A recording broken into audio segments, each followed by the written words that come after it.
Hey everyone, welcome to another fantastic stream. Suzette Speaks here. I am glad to see you guys. I am here in full effect. Had a quick technical difficulty, but we are at it. I want to welcome you. You are watching Suzette Speaks both on YouTube and on Facebook. If you're watching on Facebook Live, welcome everybody. I'm so excited to see all of you. It's been a minute. Wanted to stream late last night, but it was a late night after the POTUS, the President of the United States, gave his State of the Union address. So I am going to be a little bit of a critic today, looking at some of the things that he said, looking at some of the highlights, lowlights, and the key points I think everyone should pay attention to. Of course, this is an annual speech every president of the United States gives.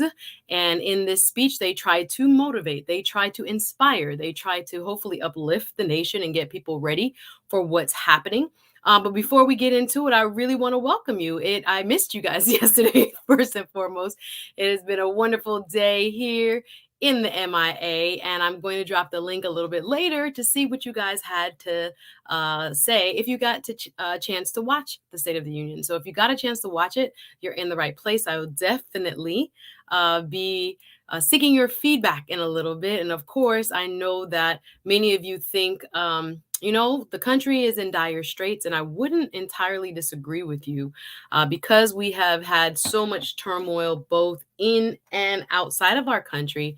This president, Mr. Biden, has had a challenging time, to say the least, already, and he will continue to have one because of the state of affairs going on. So hit the like button as you come in, please, and thanks. Please share if you can. Please also tell a friend. We are doing a little bit of politics today. I appreciate all of you in the chat already. I see you hit the like button. Again, Suzette Speaks here, trying to hopefully give you a little bit of insight on what happened yesterday at the State of the Union address that was given in front of a joint session of Congress, where Mr. Joseph Robinette Biden laid out his vision for the country. Also, some ways addressed some of our key issues. And I want to really know what your key issues are for the President of the United States right now. A lot of us are focused on, as we should be, what's going on in Ukraine and what's going on in Russia. But I think other folks of us are also very much focused on what's going on in the economy. Inflation. I don't know about y'all, but every time I go to the gas station, it is a frightening sight. Gas prices going up. I don't know when last you went food shopping. Food shopping is getting more and more expensive. And every time I look around, like I said, we are in economic recovery. President Biden tried to cover that yesterday and highlight some of his wins as a part of his State of the Union. But unfortunately, like I said, we are still feeling the pinch, the consumer. And I don't like even calling Americans consumers, because I think when we started becoming consumers, we are treated less like citizens of the American government. So I like to say Americans as a whole, when we are going places, our purchasing power has become weakened. Of course, we still had this C-19. Can y'all believe it? We stopped talking about that for like a whole week, thanks to what's going on in the Ukraine. And there's just so many other things that this president has to focus on as opposed to like a year ago. So in his first year, he has highlighted now some of the things he felt confidently that he has improved. And we're going to talk a little bit about that. He had some special guests appearing in the First Lady's box in the gallery, where the president and the First Lady get to invite people from all across the United States to highlight, parts of their vision, parts of the speech, parts of the key points of focus that they want to highlight for the American people. So who was in his box definitely mattered, and making sure he spent some time talking about his vision also was a very what should I say? It was above average. I'm not going to say it was incredibly inspiring. I didn't feel it was like, oh my gosh, now I can rock and roll. But for a president that is facing as much as he has on his plate right now, I do think he did a good job. And I do think he highlighted some key points that will hopefully inspire people and maybe have the blueprint for how to continue the economic recovery that we so badly need here in the United States, now that some of the stimulus, PPP, all of that has gone by the wayside. Yeah, people are looking around, looking for different types of jobs. And we're going to see where he hopes to push the country forward in the next year. So if you guys are interested in State of the Union, you are in the right place. Just wanted to give a quick recap, my quick reaction. I'm going to see who's in the chat. Thank you. I think it was Andre Terry was first. What I realized, guys, is when I am on my StreamYard, I don't always see who's first because it'll pop up if I switch the time on the YouTube, but not on the StreamYard. So big up, Mr. Terry. I can't even pull up your can't even pull up your comment because I can see it on the YouTube side, but I couldn't see it on the StreamYard side. But Andre Terry was first.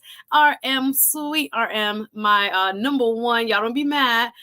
Lady in these moderator streets, always here, always just making herself available to moderate my chats. And I'm so grateful, RM. Thank you. And you know what she did too? I got to give a shout out to her for becoming one of my new Patreon members. I got 2 new Patreon members. It is March 2nd. Yo, the first of the month is the best time to join Patreon so they don't double charge you. So welcome, RM, also as a Patreon member. Girl, you didn't have to, but I'm glad you did. Thank you very much. And welcome to my Patreon community. Shout out to you.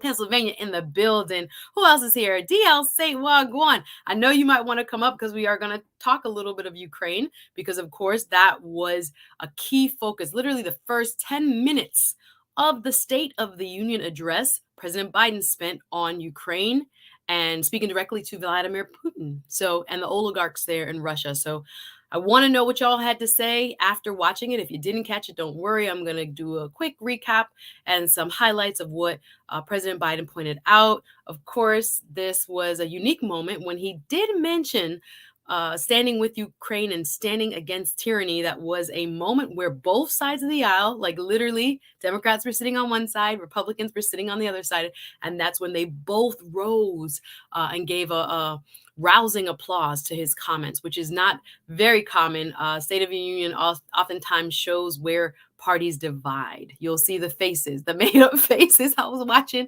Mitch McConnell's reaction. I was watching some of the guys on the Republican side, give their, best stone faces in response to some of what President Biden was highlighting. But it's all good. I think it's healthy to have differences of opinion. Everybody's not going to be on your team. And hopefully they come with better ideas if they're not. But we had a blueprint laid out last night, guys, and I wanted to just talk about it for a little, see what you had to say. I missed y'all. Sorry again. By the time I finished, I was like, I'm too tired. I cannot come live, so I'm gonna wait. And I kind of knew it would be today that we kind of talk about it. So welcome. Hit the like button as you come in. Welcome those watching on Facebook. Welcome if you're watching on the Let's Talk Justice Facebook page. I see you, SuzetteSpeaks Facebook page. And of course, all of y'all here right now on YouTube. I couldn't thank you enough for rocking with me. So yeah, I'm sorry. Yes, got the mic situation, got the video up nicely. Thank you, Philly. Stand up says hit talk. I love it. Connect with studios near you. Thank you so much. I see you, Charles. Like my whoa. Welcome. Thanks for being here. Hope you're enjoying the chat. Good afternoon, Sunbreeze. Nice to see you. Thank you for being a fantastic moderator, for being up in here, helping me today. ADAC. Love it. Star says, hey, host, thumbs up. Thank you very much. Hope you guys hit that like button. Please do that for me. Before I actually, let me take care of business first. Before I continue, please, first and foremost, let me introduce myself. For those of you who don't know me, my name is SuzetteSpeaks. Hey, how you doing? I'm a TV host and attorney from South Florida. I came to YouTube with a couple of goals in mind, and I'm exercising several of them. One was to help people learn, grow, become better individuals.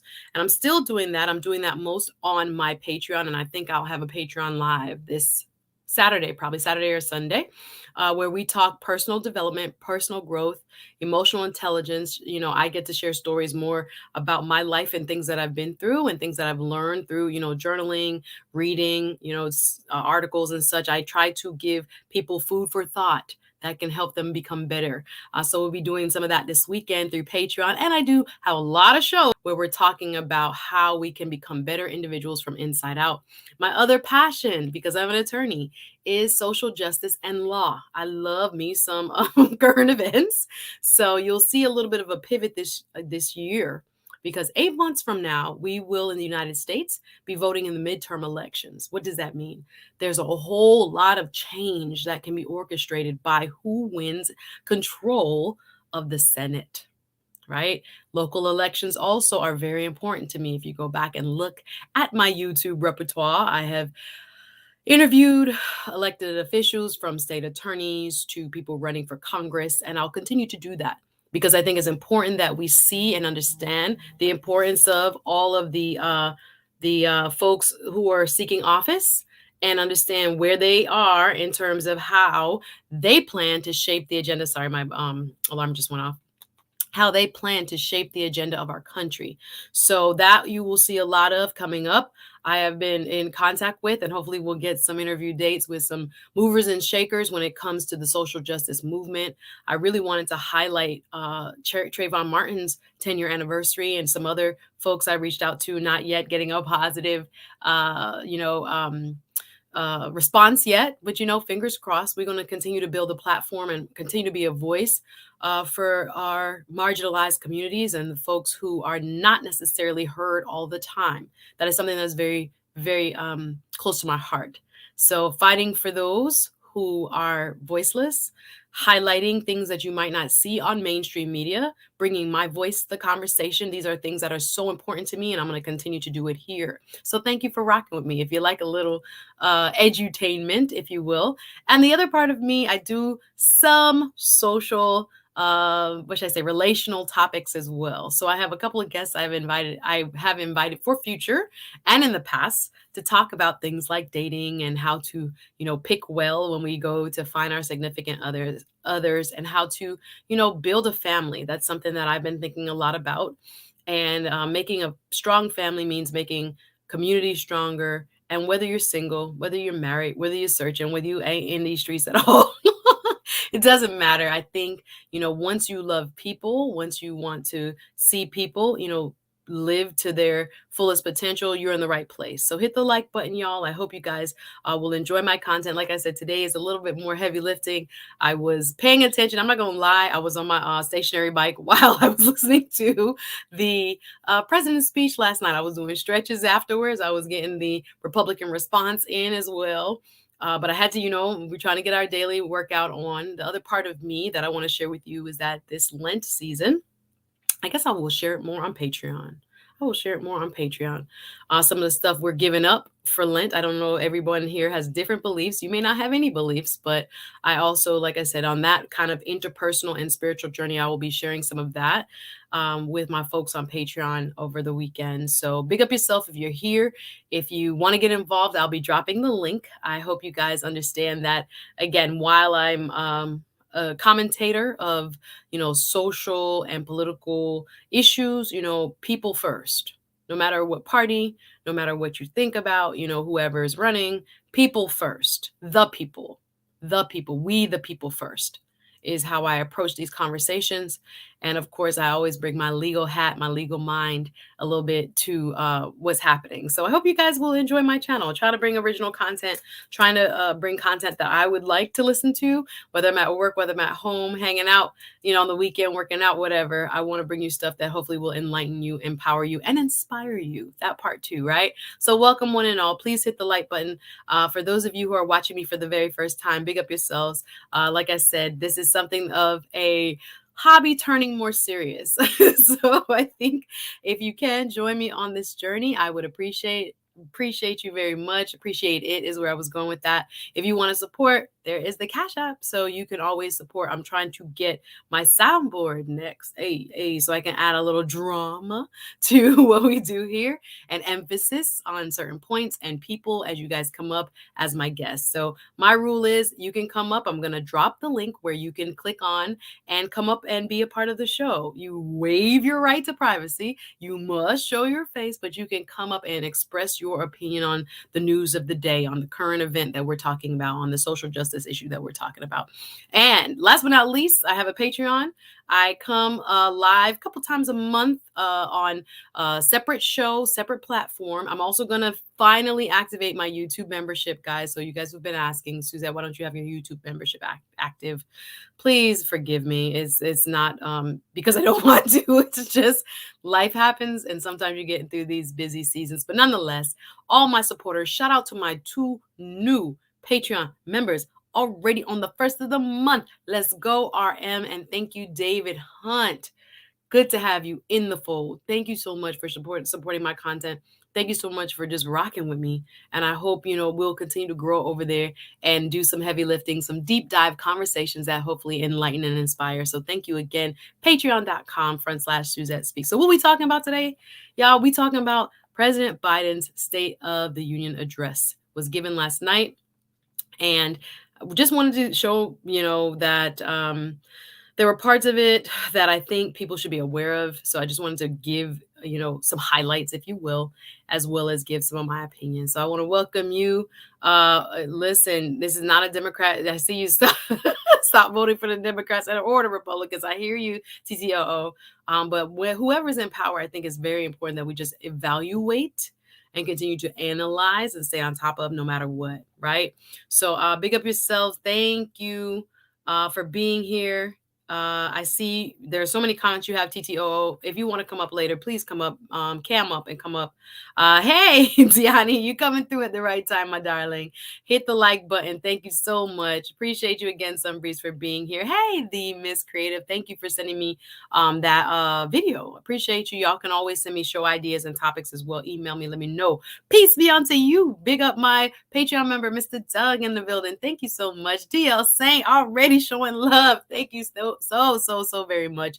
DL Saint, I am good. How are you, brother? I am.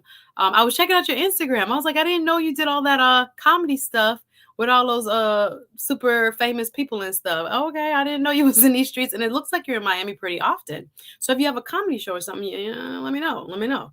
I love comedy night. I'm just starting to go back outside-ish. So if it's outdoors, I think I would prefer that. But I'm just starting to step back out there. Hey, Kim, how are you? Welcome. And again, thank you for hitting the like button. So we're going to talk a little bit about, like I said, the State of the Union and the State of the Union address. So again, DL, thanks for the super chat. And again, the soundboard is coming. So here we go. Just pretend that I have one to acknowledge you with the utmost gratitude I can for your generosity. All right. All right, y'all ready? So here we go. So beyond intros, again, thank you so much. Who watched the State of the Union? Put a Y in the chat. First of all, let me see how many of y'all actually watched it. So I'm not going too deep in areas that I think you might already know. But if you watched it, put a Y in the chat. Put a Y in the chat if you actually watched the State of the Union. If you didn't, don't worry. We're going to go over again some highlights and I'll do a quick recap. But again, welcome to all of you watching on the Let's Talk Justice page, on the Suzette Speaks Facebook page, and right here on YouTube. Hit the like button for me, y'all. So if you did watch it, put a Y. Even if you caught some of it, it doesn't matter if you did not see the whole entire thing. It was very interesting to me, just the optics. And I'm going to start there talking about the optics, how this State of the Union looks so different from many in the past. And I'm going to explain why. So if you did watch either part or all of the State of the Union, hit the Y. Let me see what's going on in the chat. Hit the Y, or please type Y in the chat if you watch it, just so I know where y'all coming from. Yes, sounding like a politician. Not always, but y'all be serious about my stuff. Thank you. I'll take it as a compliment. I think I appreciate you. Yeah, Charles Faulkner Jr. Who is that? Is he in the chat? Charles Faulkner Jr. What you doing over here? Who is that? That sounds like that's a serious name there. I love it. Yeah, hit a Y. If you did, okay, cool. So some of you did. Thank you, the Miss Creative. Mark says no. That's okay, Kim. Good. Okay, Deanna. Yeah. Okay, big up yourself. So people did watch it or parts of it. So that's actually very encouraging. Again, I try to bring you stuff that I find interesting. So if you happen to catch some of it, good for you.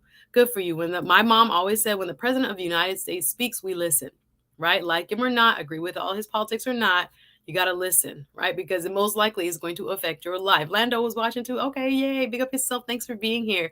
All right, so we had so many people. Not yet says hit Talk Connect with studios near you. Yeah, in fact, I would first and foremost suggest, if you didn't get a chance to catch it live, it's all good. They have it on deck on YouTube for you to watch. So I thought, what did I find interesting? What caught my eye? What parts of the State of the Union did I think were, worth talking about? So let's get into it. So as you know, this is an annual speech, set day, set week every year, that the President of the United States gets to speak directly to a joint session of Congress and we, the people. Right. So what are they supposed to be doing in the State of the Union? Well, Joe Biden did his thing. He's supposed to talk about key issues that we, the American citizens, we, the people that live in the borders of the United States, hopefully can hear our concerns through his presentation. So whether it's economic, whether it's politics, whether it's international affairs, what is in the hearts and minds of the American people is usually what the American president is trying to address during his State of the Union. Now, they always talk about their accomplishments. Yes, Mr. Biden did outline all the great things he did or has done and how his agenda has moved forward. And, they got the big infrastructure bill passed, meaning there was joint support and passage of a bill that will help repair roads, bridges, all this infrastructure, and anything from high-speed rail to internet connectivity for places that are not connected. Can you believe it? Everybody assumes everywhere in America is on the grid and is connected on the internet. Can you imagine there are not places? There are a lot of places actually that do not have consistent and reliable internet, and some no internet access at all. People were really surprised during this pandemic what that looked like. So I am going to review some of what he said. And the first thing that it really, really, really jumped out to me was the aesthetics of Joe Biden coming down the aisle, first and foremost, giving fist bumps. The aesthetics of, or the viewpoint or the new look of what the State of the Union looked like this year, as opposed to years in the past, or events in the past, is that I also noticed no masks. So there's a big message being put out there that, wait, are we past the pandemic? Are we past, the worst of it anyway? So people, all of the Congress folks, the Supreme Court justices were there. They were not masked up. That was one, first and foremost. So that kind of changed the viewpoint. I wasn't used to seeing people's faces. Bottom line, I was really not. So the other part of it is this. Y'all see this picture? Let me make it big. What do you notice? Ha ha ha. What do you notice? Well, this is care of source, pbs.org. This is the first time a president of the United States is standing at the State of the Union podium with two women behind him. Interesting. The Speaker of the House, Miss Nancy Pelosi, in the blue suit, and none other than the Vice President of the United States, Miss Kamala Harris, on the left. That is very striking. I guess in other countries, they have seen female leadership in a very visible way. We've had the Margaret Thatchers. We've had the, I forget her name, from India. Australia has had women prime ministers. So has New Zealand. Angela Merkel in Germany. There have been many countries led by women, but not yet in the United States. But here it's just a striking image of, arguably, and I think it was DL Saint who sent that to me, that was like, yo, 3 of the most powerful people in the world, and 2 happen to be women, and 1 happens to be a woman of color. I would call her black, but we say woman of color now because she also has East Indian roots. Wow. That's huge, especially for us here in the United States. We don't often see this. Like I said, this will be one of the most iconic pictures that will go down in the United States. Diani says, I didn't even realize that. Yes, my darling. I'm looking at it even as I watched the president go to the podium, shake their hands as they normally do, and greet. It was striking to me. It was very striking to me that, wow, the people that have probably, like I said, the most difficult jobs here in the United States, most influence in American policy, are two women and a old white guy. Shout out to Joe Biden. But it says a lot as a country. It says a lot. And like I said, we've had this conversation. I've seen it occurring around these YouTube streets about, does representation matters, when we talk about the new Supreme Court Justice nominee, Ketanji Brown Jackson. Oh my gosh, is it just a quota? Why it had to be a Black woman? Why did he have to say that? But undeniably, for me, looking at how important it is to have public figures that look like you, public figures that hopefully think and bring your agenda to the table, in addition to look like you, it is super important, guys. So again, not just for bare lip service of, oh, isn't that a pretty picture, but think about the power that all these individuals wield.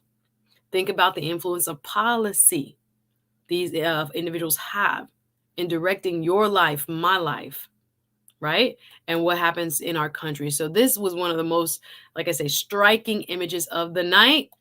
And yes, it will be one that goes down in history. So that was one of the first things I did notice. The other thing, like I said, I have a couple other highlights, guys, and I will drop the link as well to see. I laugh at myself because I'm gonna drop the link in a little. JB, you disagree. Let me see. Thank you for being here. All of these are clowns, says Jonathan Barreville. I don't know who guys out there. Don't let me get you with the symbolism. I hear you. I hear you. I'm not runaway. Oh my gosh, believer. Look how beautiful this is. Don't get me wrong.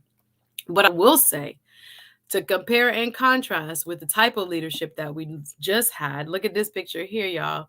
This was the last president's podium stance, let's say. And I just look at the contrast. And if you recall the very last moment of his speech when Mr. Trump stood at that very same podium, do you remember Nancy ripping up the speech? That was one of the things I was like, wow, this again, it's easier. It's easier to see once, the visual is there, the difference of unity government versus, I guess people of opposing parties sitting behind one another. But that was also an iconic moment in State of the Union address history. So again, just food for thought in my mind, looking at what it was and what it is. It definitely stood out to me as far as the aesthetics being so contrasting to what we've seen in years past. So let's highlight a couple of the things that I want you guys to remember about this. Biden laid out his unity agenda. He touted some of his wins, what he wants us to remember. I see in the back, DL. You can come up in just a moment. But what I really thought was very poignant and stood out the most is that he did not start his speech for the first 10, 11 minutes. He started with what was going on in Ukraine. And specifically what he was addressing was Vladimir Putin. Who he was addressing was Vladimir Putin. He did emphasize, Mr. Biden did re-emphasize that he will not be putting boots on the ground. He did highlight that he will be going after oligarch money. The oligarchs are the ruling class of Russia, the top richest people in, frankly, the world, who are surrounding Putin, who are a part of his inner circle, if you will, going after their money, creating a special task force just to do that. He also highlighted that he will be, thank you, Jeremy. I see you on the super chat. Big up yourself. Thank you. Checking in. I appreciate your support, brother. Also talked about stopping all Russian flights into U.S. airspace. So no longer can folks, people like to get on a plane and get out of harm's way. And before the Russian economy totally implodes or totally shuts down due to the sanctions that have been levied, people like to, get out.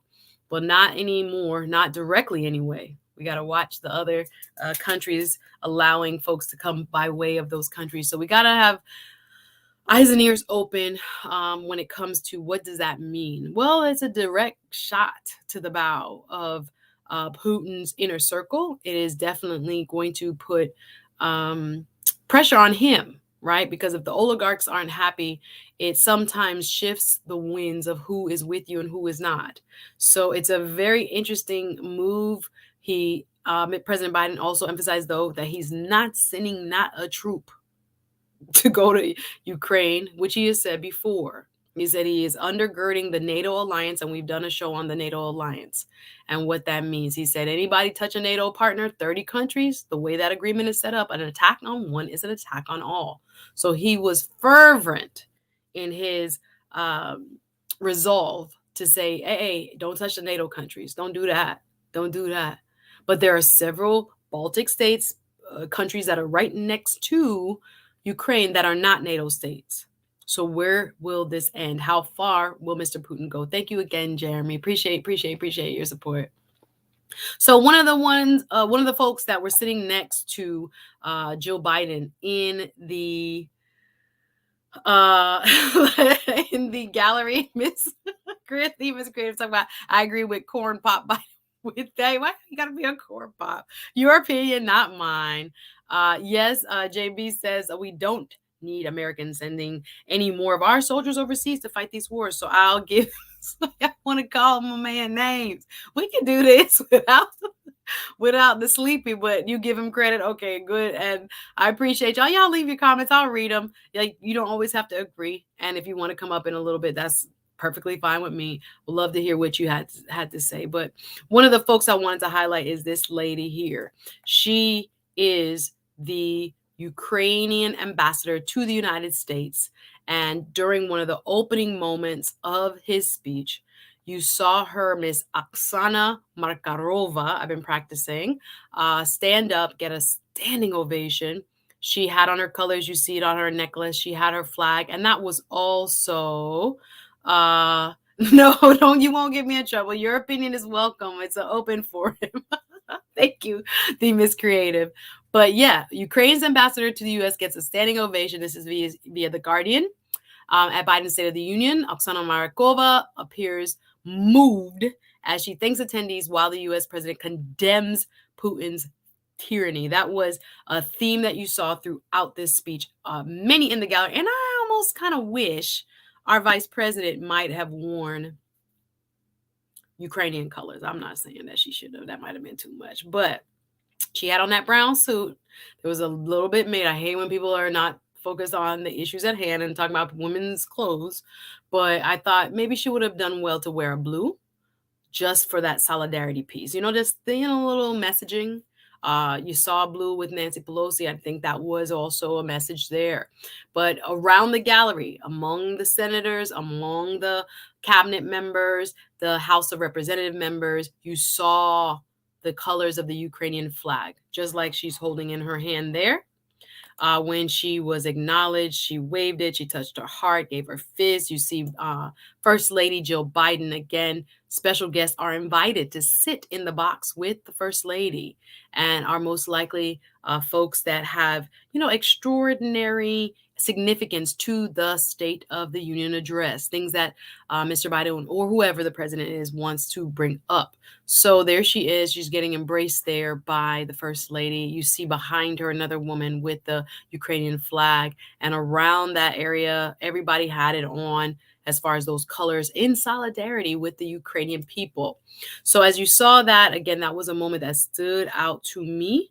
It was a very touching moment when Mr. Biden really threatened, was like, don't do it to Putin. Basically said, in not so many words, I'm paraphrasing, that he should be very careful how far he goes when it comes to particularly NATO states. We've seen a lot of people, a lot of countries step up, those who have traditionally been neutral. Switzerland, Germany, others are now sending aid, sending more military backup to these countries surrounding and to the Ukraine for help. So you have Moldova next door. You have other places next door that are not NATO that we went over. And actually, I could bring up the map shortly. But this was a very big theme for the president to open up and spend a good 10 minutes on foreign policy when he knows all of the stuff going on at home. It was important that he did so. And I'm going to bring up our first guest. DL, what's up? Let me see you. How you doing? Hey, can you hear me?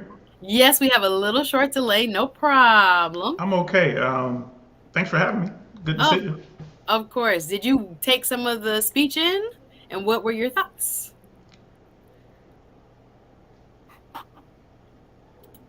Y'all can hit the like button, please. I watched the whole thing. I'm a political guy, so took notes and everything for some stuff that I'm hoping to do. And yeah, I thought he did okay overall. I mean, he did. He was shaky at bits. I mean, his age was really showing. I thought that was pretty tough. The delivery, I'm not even gonna lie to you. There were a couple people that called me the next, this morning and was like, "What's going on with your president?" He was sounding a little oof. I know he has talked about his speech impediment. He grew up with a speech impediment, so you can see, and I give people grace for that, of course. But I do agree with you. Maybe a glass of water close by. Sometimes you get pressure, guys. Cotton mouth comes, all kinds of stuff comes. So some of his a little bit of and I can attest to being live and going off the top of your head. Oftentimes you trip over what you want to say. You want to say one thing, it comes out another way. So I give grace for public speakers who have to stand up and do what we're doing here. However, I do agree with you. There were a little bit of choppy, not always clean lines where he was like, I think one that came to mind was when he was talking about the C-19 jab, and he said, the fence or there's no wall high enough to protect us from the jab instead of saying like C-19. So there were a couple moments where you knew what he meant. You knew what he meant, but then they came out a little flubbed, if you will. So I agree with you on that. I definitely agree with you on that. What else did you see? It did. I think also that there's some things I didn't did he mention that I did not like. Or he was talking about his comment on guns, for instance. Mm. I'm definitely a Tell the Second people Amendment what you guy, heard. Tell the people and what you heard. For those who I did not get watch it, tired go of ahead. people blaming guns Yeah, for violence, but no yeah. one blames cars for people getting run over. Sorry, I don't mean to overtalk you. I know there's a little bit of a delay, so that's why it sounds like we're overtalking, guys. I apologize. But what was the statement that you most disagreed with?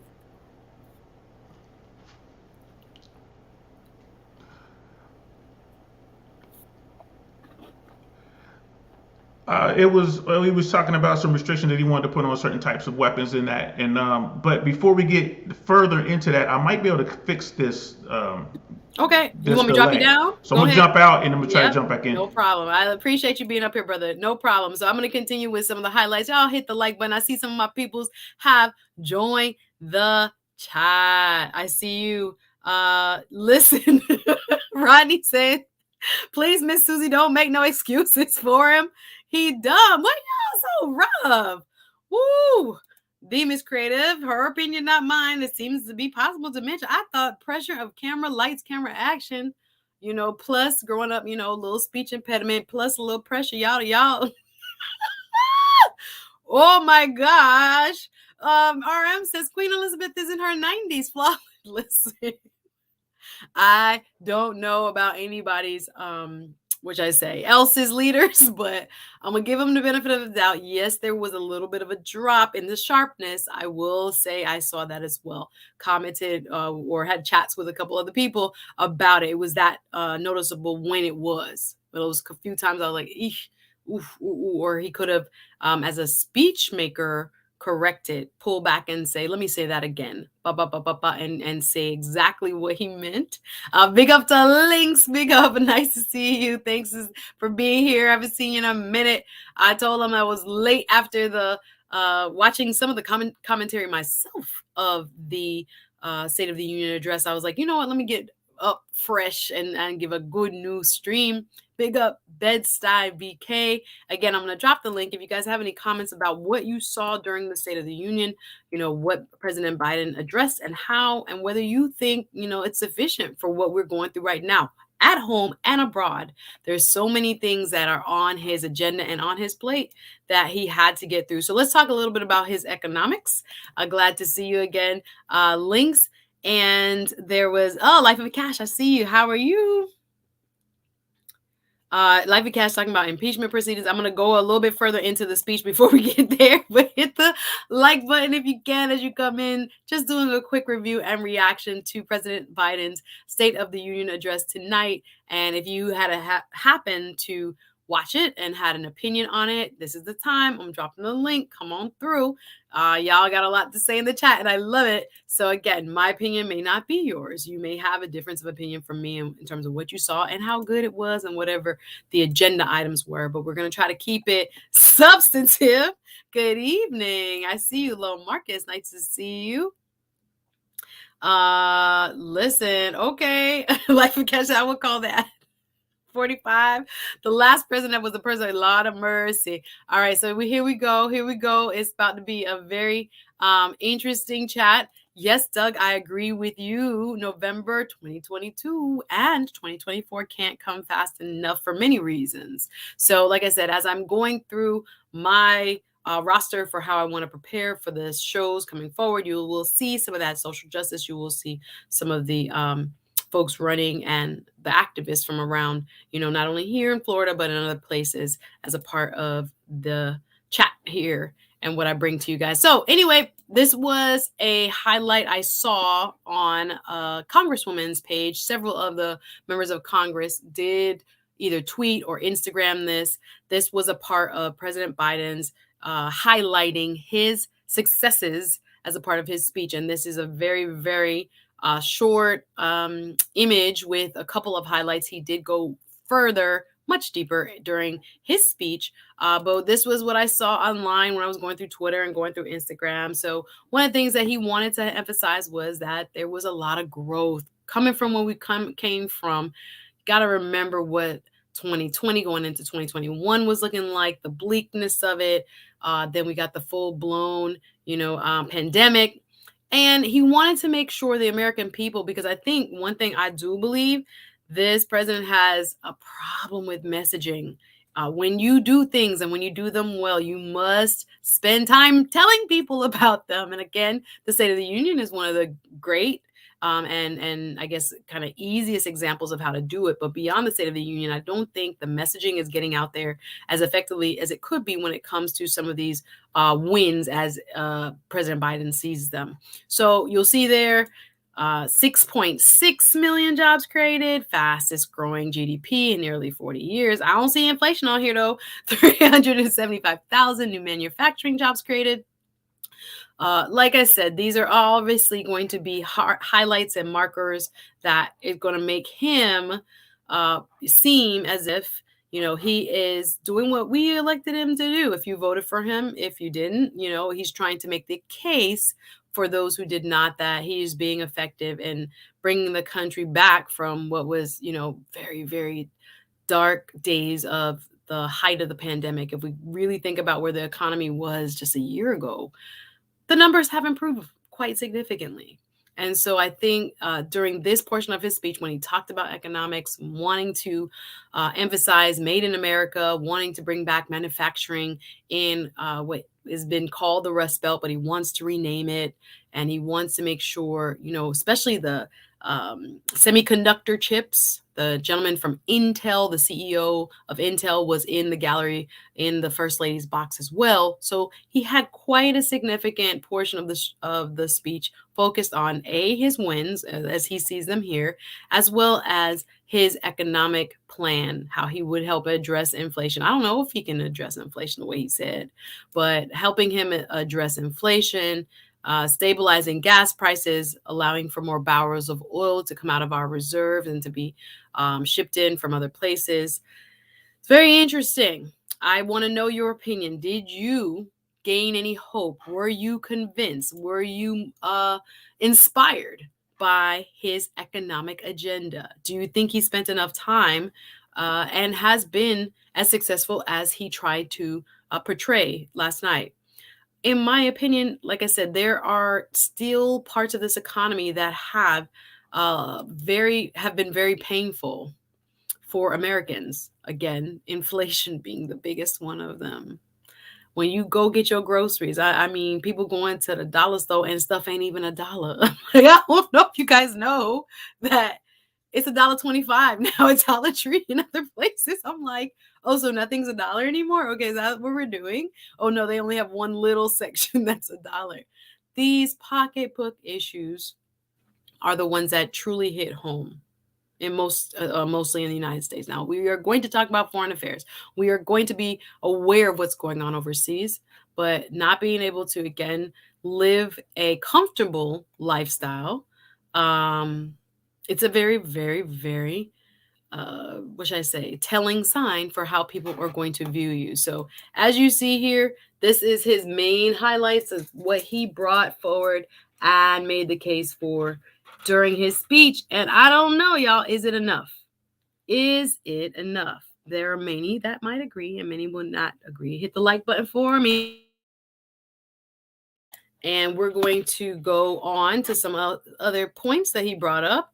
But yeah, I don't know. Let me give you guys the link as well so that you can come on up if you feel led and voice your opinion of what you saw and where you think he was strongest or not so strong. Again, I appreciate you being here for this convo, talking just a little recap of the State of the Union, what it is that you thought he did well, what it is that was lacking.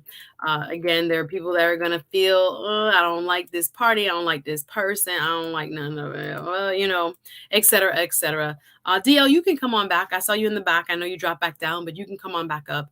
One of the other parts that he highlighted was, let me, before I get into it, see what y'all have to say. Hey, Matt, VTech Type R, nice to see you. Let me see. Bedside BK says some folks complain that President Obama was too fluent, too critical in expression in writing, too perfect. Yeah, professorial is the words that they like to say when I think a man like him, a Black person, is very highly educated and confident and precise in his language. Yes, he took a long time sometimes to create a sentence, and he was very measured, and his words were very, very well thought out. I think sometimes when he spoke a little bit too slowly without it being kind of like conversational, which again, as the president of the United States, I'm not going to be mad at you for doing, because of course what you say is going to influence world affairs, home and domestic economic changes. Everything that you say matters. So I agree with you. The speaking styles are huge contrasts between President Obama and President Biden. Absolutely. Strong opinion here. Rodney says he is a complete failure. I think he's referring to President Biden and traitor to Black folks. Y'all talking about Obama? Y'all talking about Biden? What's going on? Yes.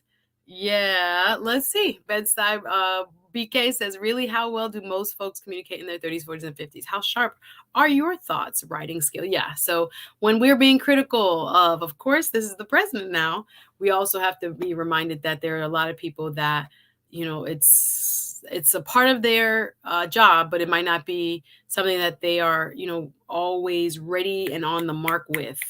Some days you have a very good speaking day. Other days you're like, not so much.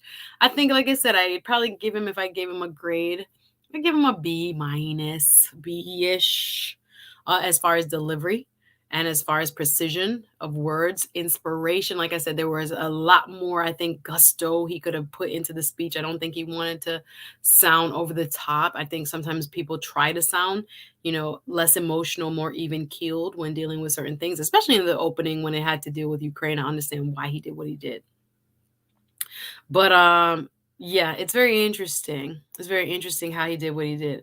Let's see. JP talking about at least Obama could lie to us and make us believe him, even though you knew it was all cap. But Sleepy Joe can't even sell us the line. Lord have mercy. So y'all don't think the economy is coming back? Is that what we're saying? The economy is going to be in the tanks, house prices up. People can't afford rent. There's going to be so much more that we're going to be dealing with for some time. I don't know. Demas Creative says, it's just a speech. I'm no doctor, but I work with assisted living and people who suffer from this disease. Hello, your opinion. I hear you. This is very interesting.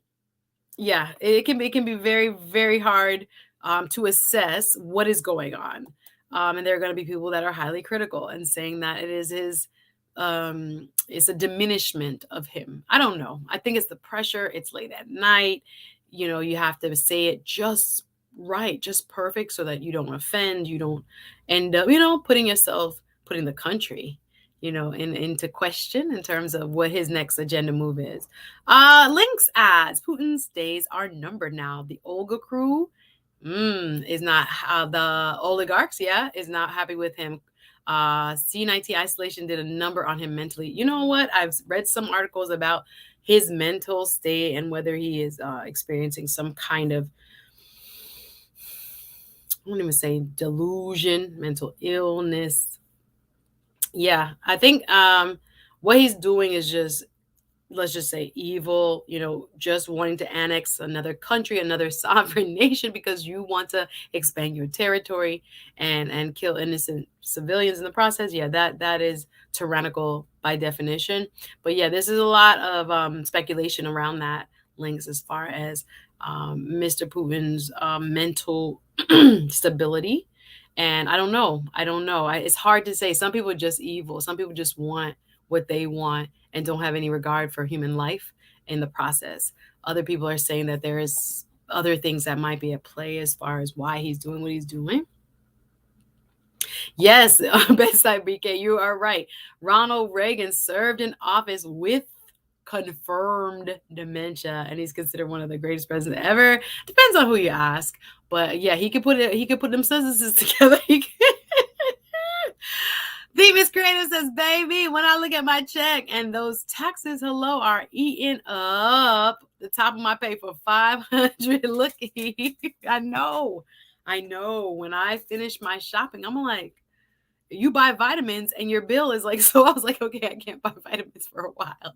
I have to be looking twice at the bill. I'm like, this got to be under $100. No, ma'am, this is how much. I'm like, wow.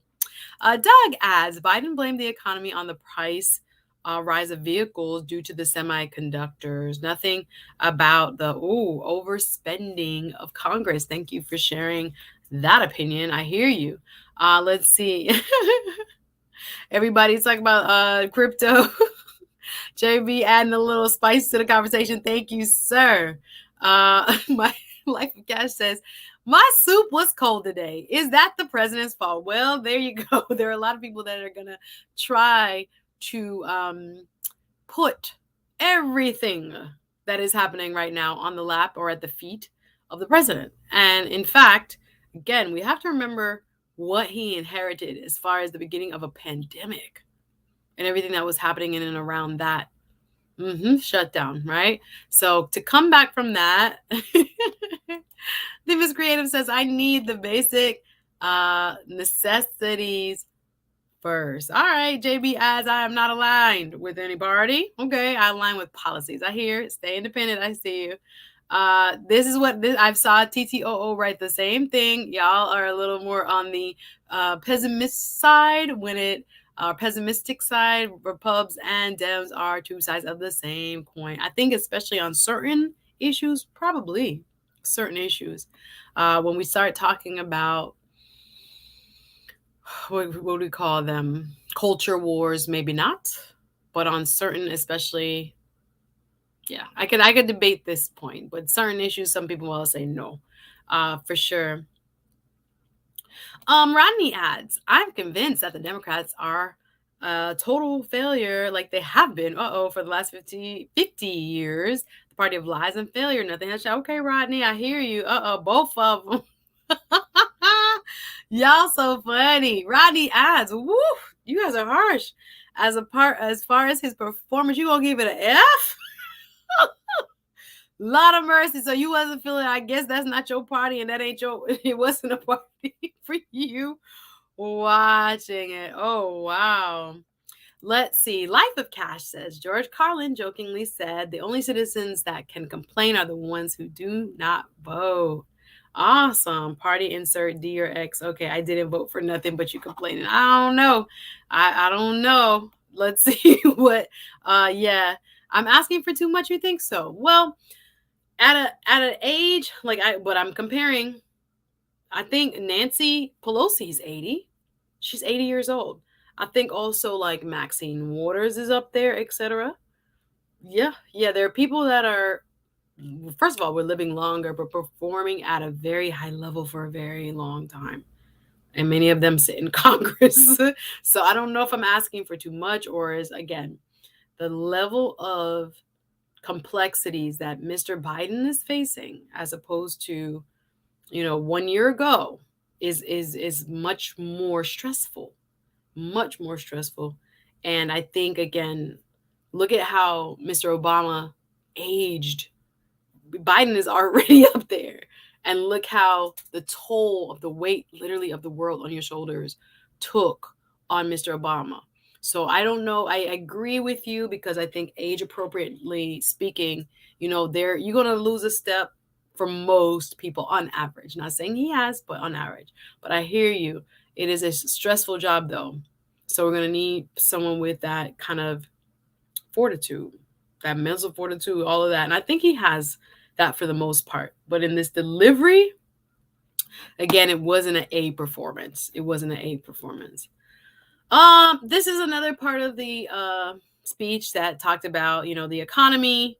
Links at the economy is going to be fine once they up the interest rate. I don't know what they're waiting for. I don't know what they're waiting for. What is Jerome Powell and the folks at the Fed waiting for?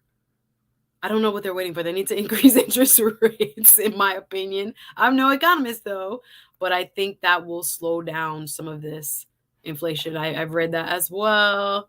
BK bedside telling links. Yeah, there are other parties, libertarian, green, independents. Folks have to do work to win a seat, though. Exactly. It depends on where you live. Hey, Mika, nice to see you. Thanks for coming through. Yes, this is your opinion. Thank you, the Miss Creative says. Suzette, we need young, vibrant people in office. Oh my goodness. But they're not letting go though. They're not letting go. Some of us with your, maybe it's a good, I don't know. I'm tired of seeing some of these same people in office. Let me tell you, the seasoned folks, particularly of the boomer generation, have been holding on for quite some time. But one of the interesting things coming up with midterms, I think they said close to 30 Democratic members of the House, 30, close to 30 Democrats have now said they are not going to run again. I think that's very interesting. So I don't know what the changing of the guard will look like. I don't know if all of them are older. Even here in South Florida, I think what's his name? Not Ted Deutsch, who just one of my local folks, I think he represents from like Palm Beach coming down, just said he's not going to run. He has a nice job. Just to, I think once they set up themselves and like, okay, where's my next step?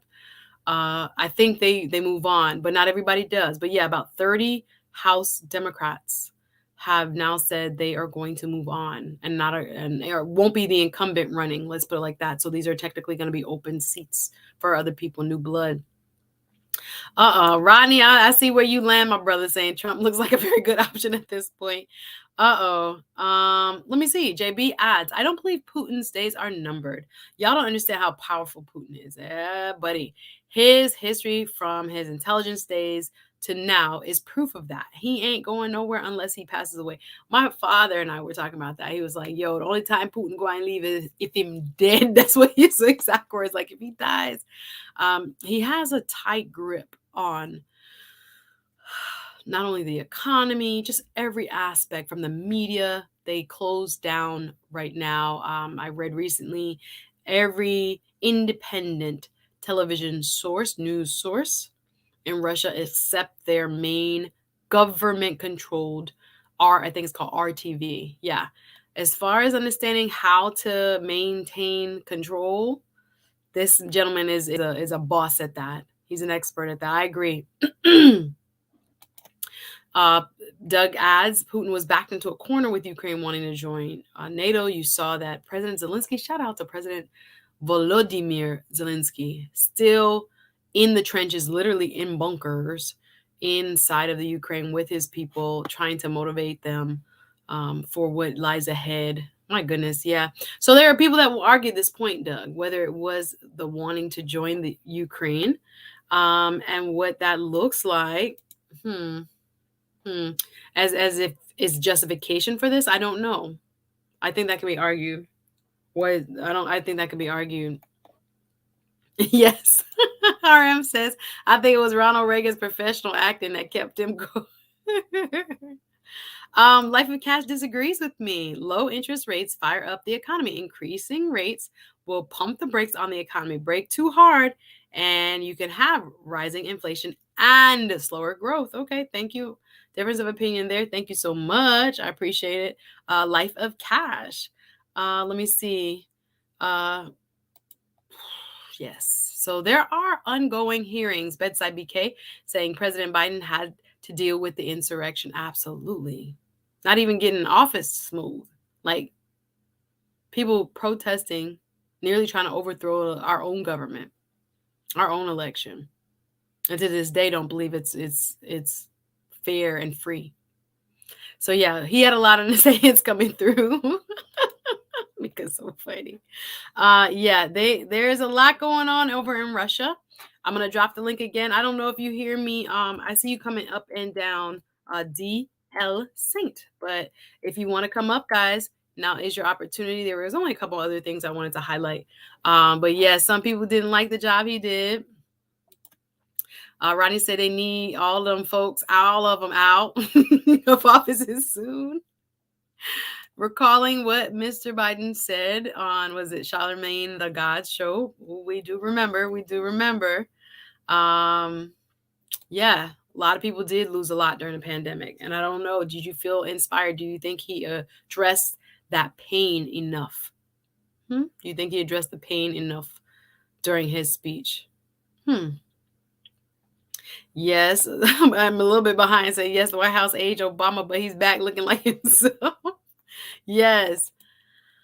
Link says, or JB says to Link, excuse me, they all need Putin in order to maintain their sources of power, i.e., he's a necessary evil. Interesting. You talking about the oligarchs? Yeah.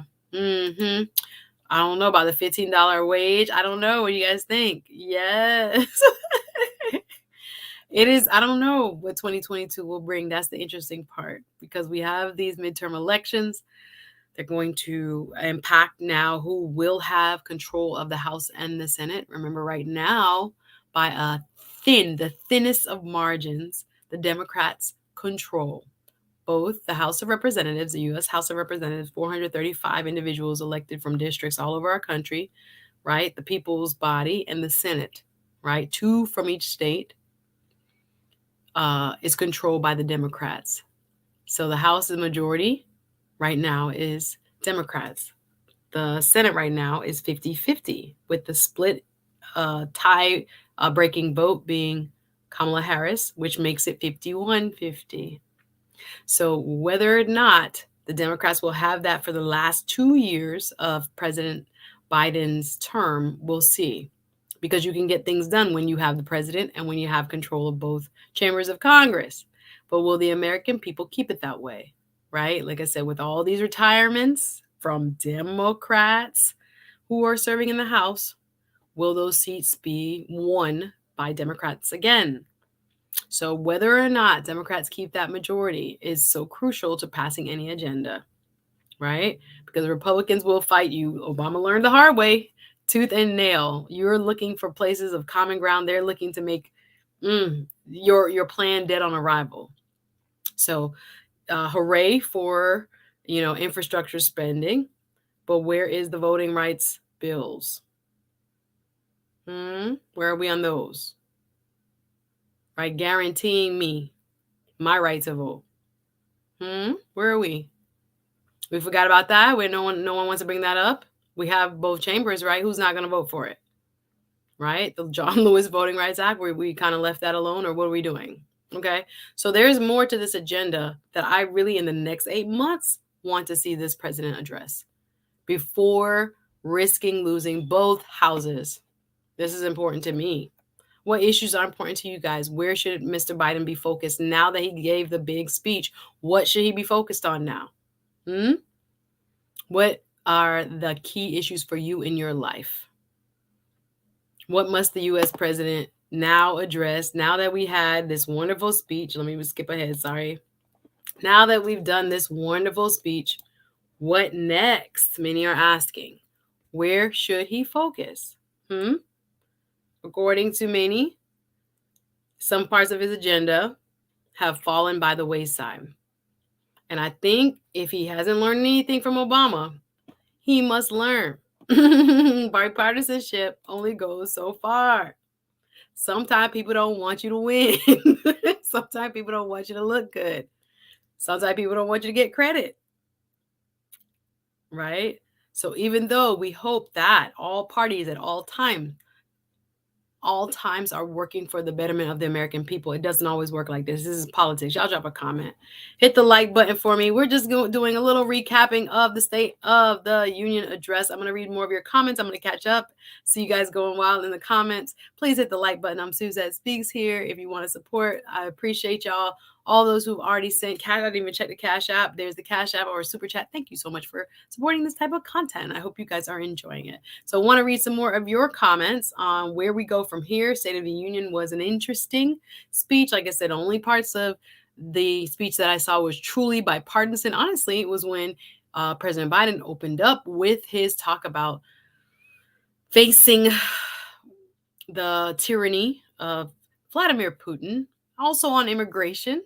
When he talked about immigration, fixing the immigration system, I saw, Ted Cruz give a little smile and a little wink and a nod and a hand clap. It was very, very interesting on certain points when you looked at the Republican side. They were, in fact, stone faced. A little hair here, there you go.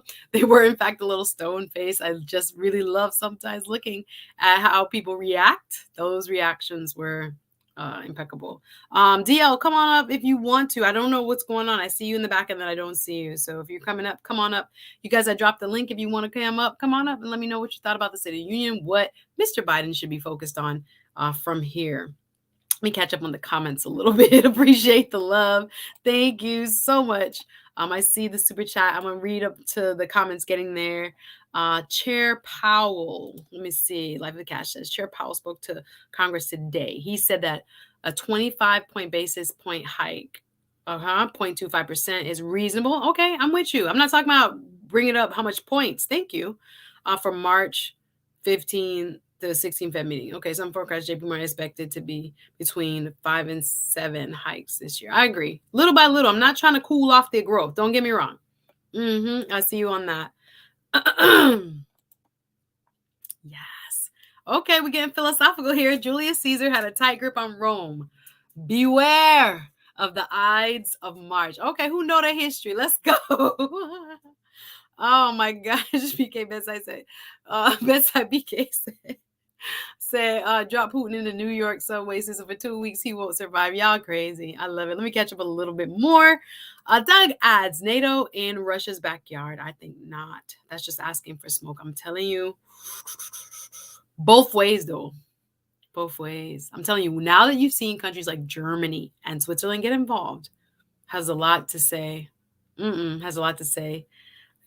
Ernest Claiborne, welcome, says Biden is 78 but seemed like 88. Well, y'all. Lando say GOP in the house. Hey, we're all welcome here. Public discourse.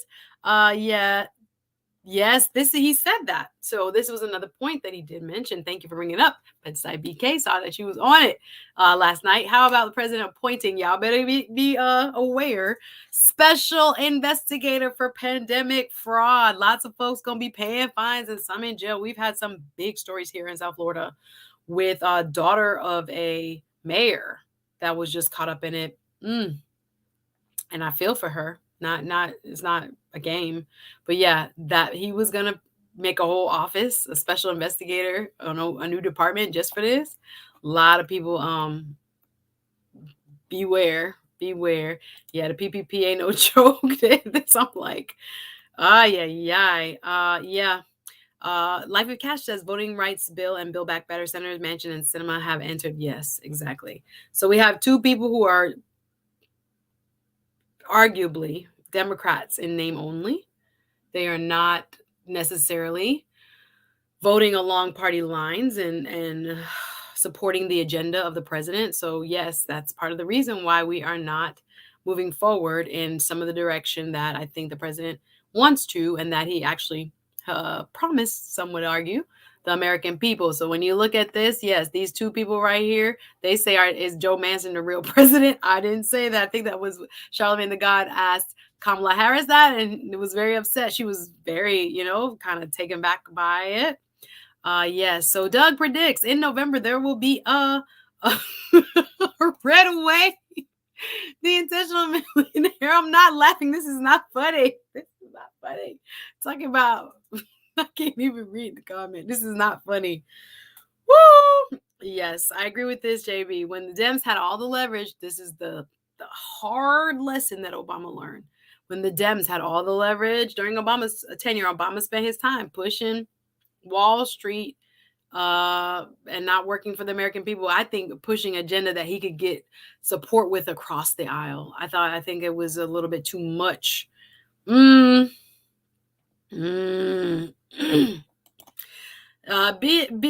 BK says Justice Scalia called the Voting Rights Act a racial entitlement. The struggle is never over. Oh my gosh, I don't even want to get there. Miss AKA Lady in the building. How are you? I will see you. Another Patreon member. I'll see you guys on Patreon sometime this weekend. I'm not sure which day. I think it might be Saturday. But definitely we'll hook up, and then we will have our special guest on Patreon, Dr. Thunder, this month. Just waiting on a date, and we are going to partay and parlay that into a fabulous Patreon only discussion, of course. But thank you so much. No comment, just love, always supportive. Thank you, Miss AKA Lady, for being a part of my community. Let's see. The Life of Cash says the House typically flips to the party opposite the president during midterm. That has happened most often. Absolutely. Y'all over here. What we doing out here? What we doing? JB adds, if Americans are smart, we should all push Biden not to get involved in this war. Most Americans have never experienced that. Yes. One of the things I realized, so it's almost like entertainment. I think one thing, I think it was maybe Trevor Noah, someone said, the interesting thing about this war, because it is a war, is that no one has ever followed war on social media in ways that we are able to now. When we think about, what we're able to witness in real time, it is so different that it's on our timeline via social media as opposed to times past where the news filtered what is happening. So yeah, when we see the folks, and I don't know about y'all, when I see the folks in Ukraine walking across the border, these people are middle class people, right? First and foremost, you got to have money to be able to leave a conflict zone. So if you didn't have any savings or anything, a good passport and ability to travel, you're not going nowhere. So when we look at the over, I think now 600,000 people, right? Many of them children that have crossed over into Poland and other countries.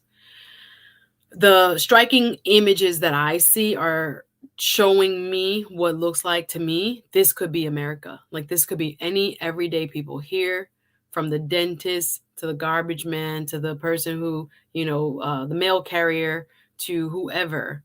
The folks, to me, as I watch some of the coverage all over your timeline, all over my timeline, I'm always struck in the last week and a half about, wow, these look like regular everyday people to me, and that this could be anybody. This could be us. I think that has surprised a lot of journalists. There's been a lot of discourse around how some of my journalistic colleagues are characterizing refugees, and surprised that you can have white middle-class people be refugees, but they are. That's what they are. And in somehow saying that people should, it has been argued that some are saying that we should pay attention more. And I'm talking about journalists in kind of like coded language, describing what is happening as, this is abnormal because it's in Europe and it's with the European people, as opposed to maybe presuming the kind of the racial undertone of the presumption that, oh, it's normal for people who are melanated. It's not normal for Europe. And I love the way I watched Trevor Noah's take on the war, talking about, well, most of Europe's history has been a history of conquest and war. So I know people would like to think or paint, Europe as only being, of a civilized, having a civilized history. But this is a part of European history. If anyone has ever studied European history, war and conquest is at the heart of conflict, right? And so this characterization as if this is like a different type of invasion, it's kind of interesting. And there have been several commentaries, including Trevor Noah's, about this.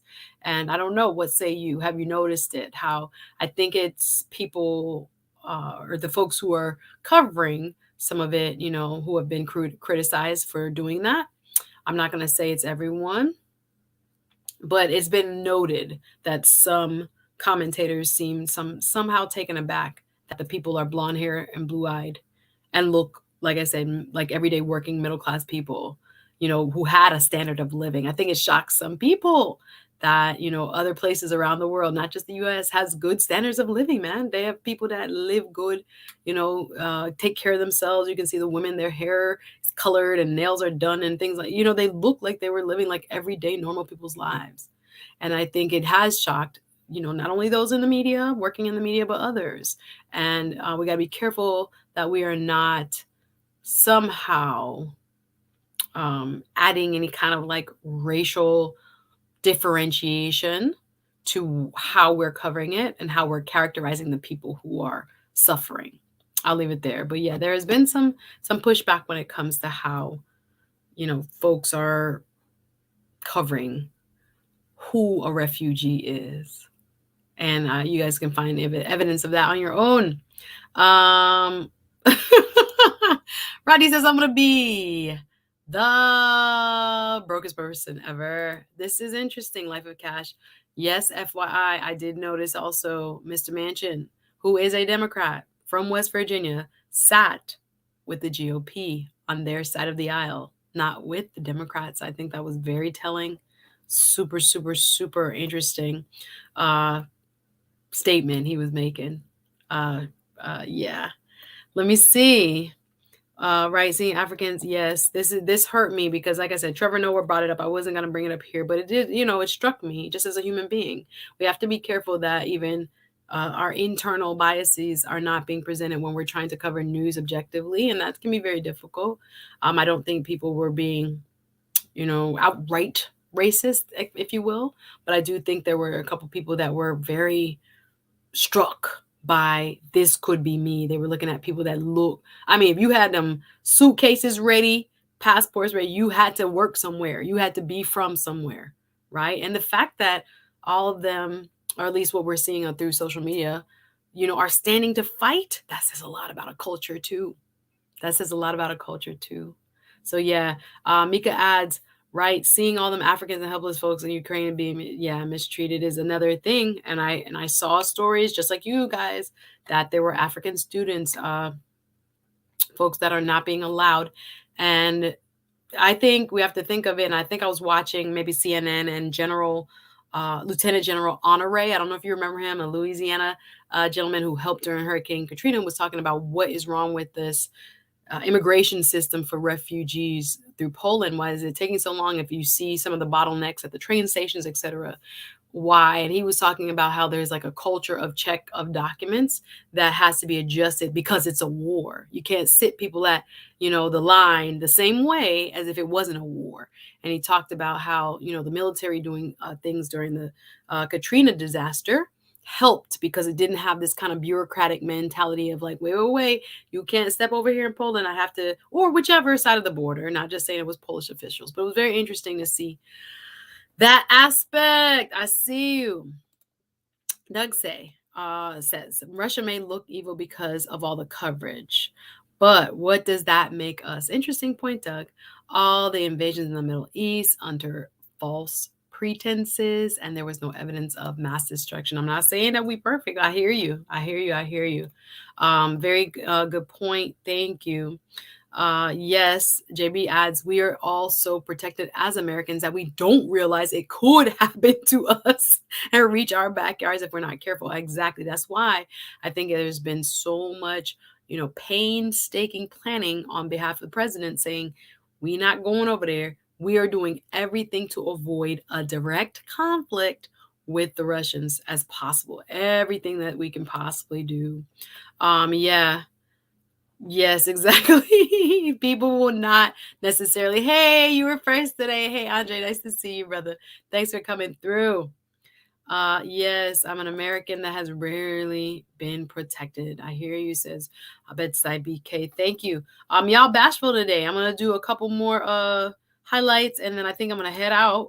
If you guys want to join the conversation, I will drop the link one more time.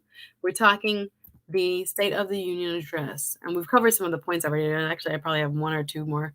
But yeah, what did you think about it? Were you inspired? Did President Biden do the job that the American people needed him to do to reassure them in such a tumultuous time? We have war in the East. We have economic hardship here. We are still in a pandemic. There is, even though the jobs numbers have gone way up, there are people that are still, out of work. Other people still afraid to go back to work. So we still have some issues in our economy for sure. Interest rates are low, but housing prices are super high. Car prices, food prices, gas prices are super high. Is our president doing enough to address these issues? And did you feel like you heard a plan? Yeah, definitely. If BK, okay, I don't know what he said, but maybe visit war-torn country. Listen, I don't want to visit none of them. Big Vaughn in the building talking about Manchin, Joe Manchin, our brother from West Virginia, holding up some progress. Many of you are saying here. I see you. P.O. Charles, I love it. Can you show me your face, please? And I'll be happy to bring you up. DL, I'm so sorry. You keep popping in and out. You was fine before. I would rather take the delay. But if you want to come back up, let me know. Again, we're talking about this moment yesterday, talking about the State of the Union and what happened, what President Biden said, what was most memorable to you, how you felt about it, the imagery, the pageantry. He stayed afterwards. He was shaking everybody's hands. The lights was going off. And instead of walking back down the aisle and out of the chamber, hey, P.O., I see you. Thank you. Appreciate you. You can come on up, sir. And I'd love to hear what you have to say. Welcome. Hey, how you doing? I'm great. How are you? Welcome. I think it's your first time up. First time, Good to have you. Gotta do my Officer Faulkner's in the building. Officer Faulkner's in the building. All right, Officer Faulkner. I love it. So tell me, sir, what were your thoughts about last night's speech? I think it was very interesting because one, I don't think he said anything about black people specifically or at all. He did mention specific groups, which is funny, and I pretty much kind of knew why. And being not only just a police officer but also a war vet, I understand the delicacies of trying to balance political power. Yes. Because you can only do but so much, or you're going to set off like World War III. Yes. It's literally being held together by strings. Do I think he's reassuring people? I think you don't want I don't care what political affiliation you have, you don't want your president to fail because you're going to be the people to feel it the most. So hey, that part, I think there's a lot of folks that, whether you are on the opposite side of the aisle, I don't know if that was always true. I think there was a time in the U.S. politics that you still wanted whoever was in power, in spite of party affiliation, to be successful. Do you feel like that's the rule now? I feel like there's, a kind of, I don't know, like brinksmanship they would rather be on than to say a Democrat did this and give them credit, or a Republican did this and give them credit. I think they would rather hold back what is good for the American people. What say you? I'll put it to you this way, and you'll get it because you worked in a courtroom, so have I. both worked in the legal system at some point. There's a certain level of ignorance the everyday John Q. public has to certain things. Mm-hmm. Instead of saying, you know what, this might not be the guy I voted for, but at least let's get behind him and make sure he keeps his promises of what he does. And instead of that, we get so wrapped up into it, like your favorite football team, besides that, go Ravens. But No, anyway, I know. No, I'm with you. and instead of actually, and if we're talking about Black people specifically, we never truly had a true political agenda that would suffice every person of who's Black in this country, because we can't agree on a damn thing. Where you look at the Asian hate thing, which took me by surprise, and I'm like, really? Y'all really get this stuff in? You're going to see them as a united front, and they're just as divided as anybody. So when I look at it, I think there was like people get into this, well, the Republicans are this, the Republicans are that. So you look at it and you're like, they're the same bedfellows. Okay. So yeah, I hear what you're saying. People fighting themselves.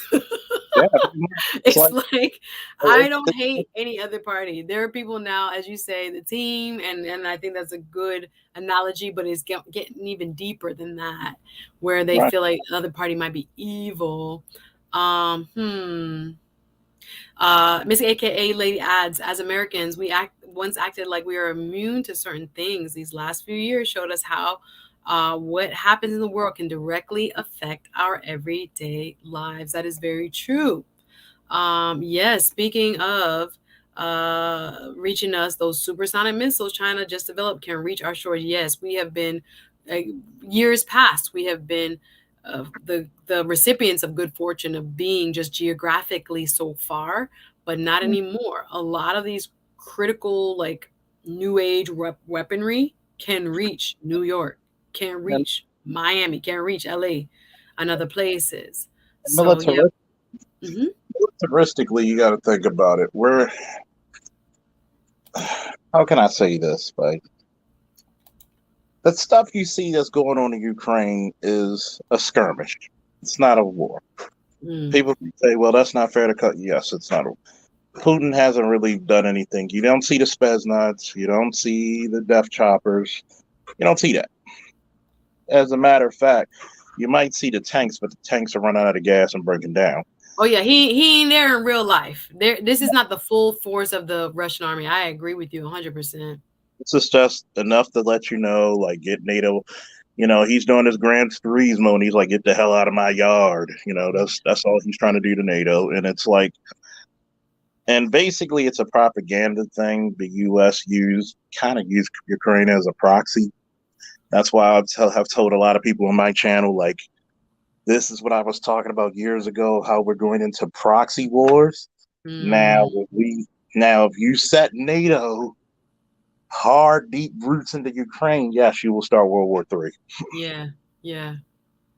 So you think they should not even have been considered, allowed to apply, nothing like that, because of this? Something like this could precipitate from that was part of the policy that they had a while back, not to have NATO on its borders. And like you could see with Belarus, which is going to try to look to be in the favor of Russia, wanting to jump in or attempting to jump in. So you got to play a delicate, like I said before, you got to, majority of the world is playing Connect 4. You got some people higher on the level playing checkers. Then the next higher level, you're going to have people play chess. The elite, they're playing Risk. And we're not even on the same page. Yeah. My goodness. Let me see. Push back a little bit. JB says, Officer Faulkner, I've talked about this exact phenomenon on my show. Black folks in America don't understand how to put our differences aside in order to unite on policies that benefit us all. Well said. There are some of us who I think are trying to get on the same page, but there are definitely, what should I say, wings of thought. Yeah. Differences of thought of what is the most important thing for Black people. whether that's reparations. I think I'm like, I agree. I think it was Life of Cash that was like, are we not all agreeing on the Voting Rights Act? Like, are we not all agreeing there? Because I think that would be the very, very most, pivotal. But again, I could be wrong. I'm not going to put other people's words in their mouths. I hit the like button, y'all. I see DL Saint back. Yeah. Yeah. I just think that a lot of people should actually, if we're going to get reparations, we need to have it like, we need to set realistic guidelines at least. Like it should be monetary. Yes, it should be educational. It should be housing. It should be land development without restriction. And it should be generational only. Well, I don't get none because I was born in Jamaica, so I don't get none. So. Well, and that's the beauty of it because where the American blacks go, the diaspora follows. So, listen, I'm a beneficiary already of the American struggle. So I received already, if you know what I'm saying. Yeah. So I appreciate and receive it. And I have been in my Black History Month time. I always spend my Black History Month just rereading, thinking about stories of the Stokely Carmichaels and the Fannie Lou Hamers and all the women. I was specifically this year looking at the Black women judges that I had never heard about, and American judges that I had never heard about. And I was just thinking about, again, I, like so many other people, and I won't make this an immigrant a moment, but it's just like we're inheritors of a struggle. Thank you, God. Thank you, God. You know what I'm saying? Like those who bled here, thank you. They bled for me too. I'll leave that there because I could get really deep on this. Thank you, forefather. I saw the Koofy coming down, real quick. And the Dutchie coming on. I get into it because I'm like, why are we arguing again? I'm like, why are we arguing? Why is this a thing? Okay. Yeah, I've said that to myself so many times. I said, look, I see my brother. He was a part of the, airborne. Salute to your service. Yes, I see him in the background. So, Dale, get involved, sir. What are your thoughts? How do we have you back in full force? Tell me what you've been thinking and what else you saw during last night's speech, and even on what Officer Faulkner has added on. What are your thoughts? Officer Faulkner, thank you for your due diligence and duty every day in the streets out there, because I couldn't do what you do. Send me to war, but don't send me to the streets. You're like, and no, thank you. I'm like, there's no difference. One speaks English, one speaks Arabic. That's all I do. Oh, there's a difference, all right. But wow. So everything was covered pretty much. It turned into a really good discussion. My technical issues is definitely on my end. I've kind of figured it out. It's with the computers and stuff. But I think that the two oceans keeping us away from the whole world, that doesn't exist anymore. Absolutely. We could be touched. Absolutely, we could be touched. We know the borders are wide open. Everyone's talking about the southern border. But if I wanted to bring something to America, I'm coming in through the northern border. But, that's what I'm going to do. That big old wide, unattended to border, how many miles long? I don't need to bust our bubbles. Yeah, I was reading stories about different immigrants trying, because we talk so much about the southern border, trying to cross the northern border. And a couple people, it was a sad story. I think it was like a South Asian family. I can't remember what exact country, had frozen to death trying to cross into the U.S. from the Canadian border. Yeah, we don't talk about the Canadian border at all enough with its vast expanse. We are much more focused, I think, again, because of the politics of different language and different look, different ethnicity of what's going on in the southern border. Yeah. And but there was something the president said that I did find a really interesting idea, like his Black Lives Matter comment when he like to defund. No, don't defund the police. Yes, defund them more. That was great. And I'm not just saying that because as a law enforcement brother on the panel right now, but no, I think police officers need more training. I think it's the biggest thing. We send people out there without proper training and bad things happen. And that happens in the military world. It happens if you're a cook. You cut your fingers if you don't know what you're doing. And it happens in the private sector a lot because you got to realize the state of Maryland is one of the strictest states for police officers, and I've said it many times on my channel. Not all officers are created equal. So, even if you compare Baltimore City to Baltimore County, a Baltimore City officer within 3 to 6 months is going to see more than a county officer in like 3 to 6 years, maybe 20 in some cases. Mm. So the the equivalency that you're going to have is that, do I think you should have a national standard? Yes and no. You got to respect states' rights to a point, but there has to be a higher level. There has to be at least a flooring. Like you can't go below. You can't go to the basement. You got to stay on the first floor. And that, like to me, I think you gotta put more money into the defense tactics. Hey, if you're more capable with your hands and joint locks, you're less likely to use a baton. If you got to use the baton, hey, go to where it hurts the most. Hey, I Mm. think I've only been twice in my career. Yeah. One time I hit a guy with it, and it was right there in the thick of his thigh, and he put a cuffs on for me. So Woo. he was like, Um, so yeah, sorry to interrupt. There was just something where I have random thoughts sometimes. But the baton mention just made me think of, and I've been trying, guys, to get more up to speed on a lot of this history I told you about when it comes to Ukraine and Russia, the USSR, and before. When the Ukrainians had their what they're calling, or what his history is called now, the Maidan uprising, Maidan, Maidan uprising. I didn't talk about it last week. When they were trying to overthrow the puppet, if you will, president that was Eastern leaning towards Mr. Putin. And they got in the streets and they were very upset with this president. I don't want to say the wrong last name, but nonetheless, they protested and they were hit with batons of metal instead of plastic. There is a fantastic documentary about this uprising. I think it was like 2014 to 2015 that led to new elections that eventually led to the president that exists now, Mr. Zelensky. But they fought. I thought, dang, the Europeans, the Ukrainians are basically this is their 2.0 matchup with Russia. They went through a physical, I wouldn't call it an occupation, but a resistance to a Russian-backed government that had tried to stay in power through a rigged election and was cracking down on its own people. So if you have a chance, watch this, the Maidan Revolution, Maidan on Netflix. I watched that and I'm telling you, I was just like, whoa, history is repeating itself just from like 2014, 2015. And many Ukrainians gave their lives for trying to get that president out.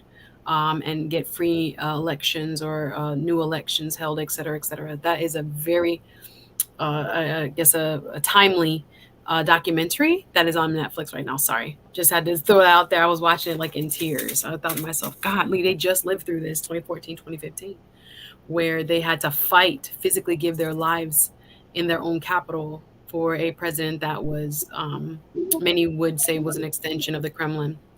Anyway, sorry. There is a yes, life of catch. I get deep and bogged down into certain things. I was like, why am I watching this at like 1 in the morning? But I couldn't stop watching it. it's I was, kind of it's kind of one of those times on Netflix where you're like, you know what, and you're just bored, and you're like, either I'm yeah, watching, you know no, what I I'm gonna appreciate. watch? I'm either watching an action movie or anime or a Yeah, no, documentary. And that's and I'm big on documentaries myself. Yeah, there's so much history there that I was like, oh, what is this?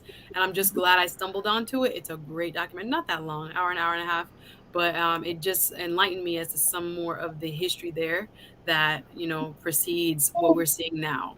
But yeah. yeah, I think most of what I wanted to cover. There's a couple other parts of the speech that let me come off of that. This little boy that we haven't spoken about. I don't know if you remember seeing this young man, a 13-year-old from Virginia, and he was the sweetest smile I've ever seen. Clapping, I was like, "Whose senator's son is this?" And unfortunately, was or maybe fortunately, it wasn't anyone's son who is an elected official. But Joshua Davis was given a huge shout out. Him and his father are both diabetics, and they were highlighted because they have been advocates for bringing down the cost of prescription drugs, namely insulin. The son and the father have to take insulin daily, and they have become activists for this. And Joe Biden was talking a little bit about how he does believe the drug companies, I guess, have too much leeway and Medicare should be able to negotiate with the drug companies to bring down the prices of prescription drugs, etc. Does that, guys, ring any kind of what should I say, have any impact on you? Did you take note of that part of the speech or anything like that? Yeah, I did. Oh, go ahead, brother Faulkner. I was gonna say because there's certain medications I take. I, healthy as I am, it's nothing super serious. It's medication, but it's funny because when you're in the land of the free, the home of the brave, you fought wars to keep certain drugs out, certain drugs affordable, and certain drugs out of your neighborhoods. And it's funny, allegedly, but it's funny how it took this long to even say, hey, we need to get people's prescriptions. You had so many people in impoverished neighborhoods who had to figure out either I'm going to eat today or I'm going to get my medication. And I think they should have done it yesterday, but you can only do so much with time travel right now. But we need to really hold these pharmaceutical companies accountable because they were basically overpricing not even a cure but treatment because there is no money in a cure, and that's what the issue I had with a lot of that. But I do agree to that you need to make this affordable because people who are poor deserve to live just as much as the people who are rich. But go ahead.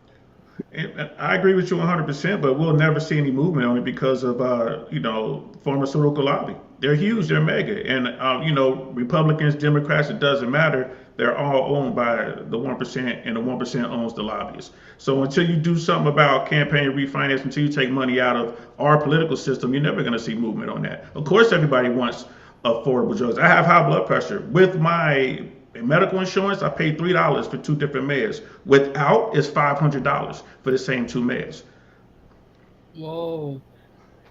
And I'm thinking about people on the fixed income, people that are not working anymore, et cetera, et cetera. Yeah, that is huge. And again, and I understand your point that basically the strength and the money of the big pharma, as it is being called at CUJB, saying big pharma owns the overwhelming majority of our politicians, so we probably won't see it. I'm assuming is your stance. Yeah, it's a very uh, I don't know. I would think again, isn't America for Americans? Like, isn't this what we want? The best I for mean, all our people? it Like, could be, it could be, please. but people don't take the system serious. If people say, "Well, your vote doesn't matter," it can. If you send three regular people to D.C. and we enact term limits, there are term limits. You can't be a professional politician anymore. If we do that and we take money out of the political process, now you're going to have people who represent their district, their state, right, or represent the country as a whole with respect to the executive, the White House. Until then, nothing's going to change. I mean, if you send me to D.C. right now, I'm gonna make millions like the rest of them. I mean, how much can I really do if I'm the only one? Yeah, You're gonna fall in line like everybody else. absolutely. Yeah, I think people go with the best of intentions, and I think sometimes again, it just irks me that some of the most common sense solutions for the American people are not going to see the light of day because of this money, the influence of I need money to get reelected. I need money to do what I need to do in my district or et cetera, et cetera. And these folks write the bills. These folks are involved in all parts of the process, getting it through Capitol Hill, making sure that, the votes are there. So yeah, there's a lot of access and a lot of power given to them because of their influence. And it's scary. It's actually Yeah, pretty darn scary to think about our government being so, what should I say, beholden to any corporate interest. It is very scary. I mean, you look at Citizens United. There's so much dark money in politics. When you say a corporation can give unlimited amounts of money to a political cause or to an individual, and you expect things to work properly, come on. That's just like when we deregulated everything, right? The banks are too big to fail. I mean, everyone looks at it. Well, what happened here? Deregulation. So you look at Marjorie Taylor Greene and you look at AOC. I like one really a lot. The other one I don't like so much. But look at their net worth before they got to DC and continue to watch their net worth now. And it's nothing against them, but if they're getting $50,000, $100,000 to speak for 25 minutes, you think they want to give that job up? No. Y'all gonna have me running for Congress. I mean, and now they're talking about more rules, and I laugh, but it's like laugh to keep from crying when it comes to the net worth, obviously, of folks who run for these higher offices, particularly those in DC. Yes, they get very rich. They know what's happening. They know where their investments are. They're not supposed to trade on that information. There are a few who have been even investigated for so-called insider trading when it comes to the committee they sit on, and folks who even knew that C-19 was coming and invested in some of these other big medical companies and pharmaceutical companies. So yeah, it's a I don't know, drain the swamp. That's what he said, but I don't know about no draining no swamp because you get in the mud with people, and it's like, okay, do I try to fight all of the system and get eaten up by it, or do I join the ranks? It's really scary, but a lot of people, I understand why they get up there and they fold almost, you know? I mean, I think social media has the biggest chance of changing American politics. Like you look at your platform, which is growing. You look at someone like Kevin Samuels, or even my homeboys. You look at Fresh and Fit and all these other people that no one knows, but these guys have hundreds of thousands of loyal fans. You're gonna have tons and tons of fans, and it's gonna come to a point where you can say, "Hey, vote this way or vote for that person," right? And if you can say no to the big money that's going to come, if you say no and get your person in, and that person votes on campaign refinance or a vote on term limits, maybe something could happen. And I think that no one's looking at that. Yeah, that very interesting take on it, because yeah, the informal influence, like I'm kind of glad it's shifting away from our athletes and entertainers in a sense, because I think it was maybe Life of Cash that put, like, we act like we don't have black scholars and sociologists and people who are doing the research for actually how we can help improve various areas of black life and American life. But yeah, I think you're right. I think this kind of wave of that kind of grassroots choosing a leader, it's gonna make a difference. Hopefully so. Your lips to God's ears. Life of Cash adds, Senator Joe Manchin's daughter runs the company that produces EpiPen. Did not know that. Wow, they had a major price increase recently. Wow, did not know that. Wow, they also Singapore politicians make millions. Did not know that. No, girl, I don't know that they sticky. This is a terrible time, I think, to run for office. People crazy right now. People are so crazy. Like some of the things I see online, I'm like, who would want to do that? You'll be Yeah, surprised. yeah, but if Miss Alex and Sister Alex will go ahead and pony up the money, you know how much it costs to run for office these days, and that's done to keep people like us out. Yeah, yeah. It's a very, very yeah, high barrier to entry. You gotta know people that know people, and then again you become beholden to those same people if you ain't got your own money. Not trying to go back to Bel Air. Has anyone started watching this show, Bel Air? The I Fresh Prince watched of it. Bel Airs. Did I anybody watch caught it? up with it. I watch it. It's pretty entertaining. I thought it was good. Okay, you're welcome. Go back and watch it. One of the scenes in Uncle Phil, who is played. First of all, I love the fact that they cast a beautiful, dark, lovely, deep chocolate family. Um, the mom and dad are brown skin, and I love it. And then Uncle Phil is a politician because of his money, who can throw the bird to some people who are trying to get him to sway. And I think those cinematically speaking, some of those moments, again, how empowering it is to see the visual of a black man looking at interests, whatever they are, won't ruin it for y'all, and saying, no, I got a good thing I got my own millions. Goodbye. Like I was like, oh, get it. Like Uncle Phil. It was so good. Somebody got a Sorry. crush. Somebody got a crush. No, it was so good. I was thinking about more the power of the scene. I think you tell it all yourself. I was watching it, for the political implications of what it was showing. Excuse me, Okay. Your Honor. Excuse me, Your Honor. Is the counselor blushing? Listen, I'm just saying that reminded me of a good scene in Bel Air. Let me get back to this chat. How about that? Sandy says, what I don't understand is the backlash. Black people are not going with the majority. Wait, let me make sure I understand. What I don't understand is in the backlash, Black people are not going to be in the majority other brown communities will. Interesting, but I don't understand. Okay, explain a little bit more. JB says we should all do some lobbying. I actually know a couple. They do pretty well here in the state level. A couple on the feds. Hey Jay, nice to see you. Welcome. Lobbying is the only solution to actually lobbyists hold a lot of power. A lot of the politicians do not even know what they're voting on, and lobbyists are who educate them. Welcome to the stream. Nice to see you. Um, never get rid of a corruption. Don't hate the game. Let's learn how to play it. I hear you. Let me see. Hey, how's it Sandy says, going? yes, I'm good to see you. Black people are louder, but we have to compete in the future for our full benefits of American citizenship. Okay, I hear you. Y'all having several side conversations. Thank you. So, Jay, welcome. What are your thoughts on the State of the Union? Anything that we've been talking about? What do you think about Biden's agenda? Do you think he covered it in a way that was inspiring to you? What do you think the president should be focused on? 5 questions at once, but just let me know your thoughts.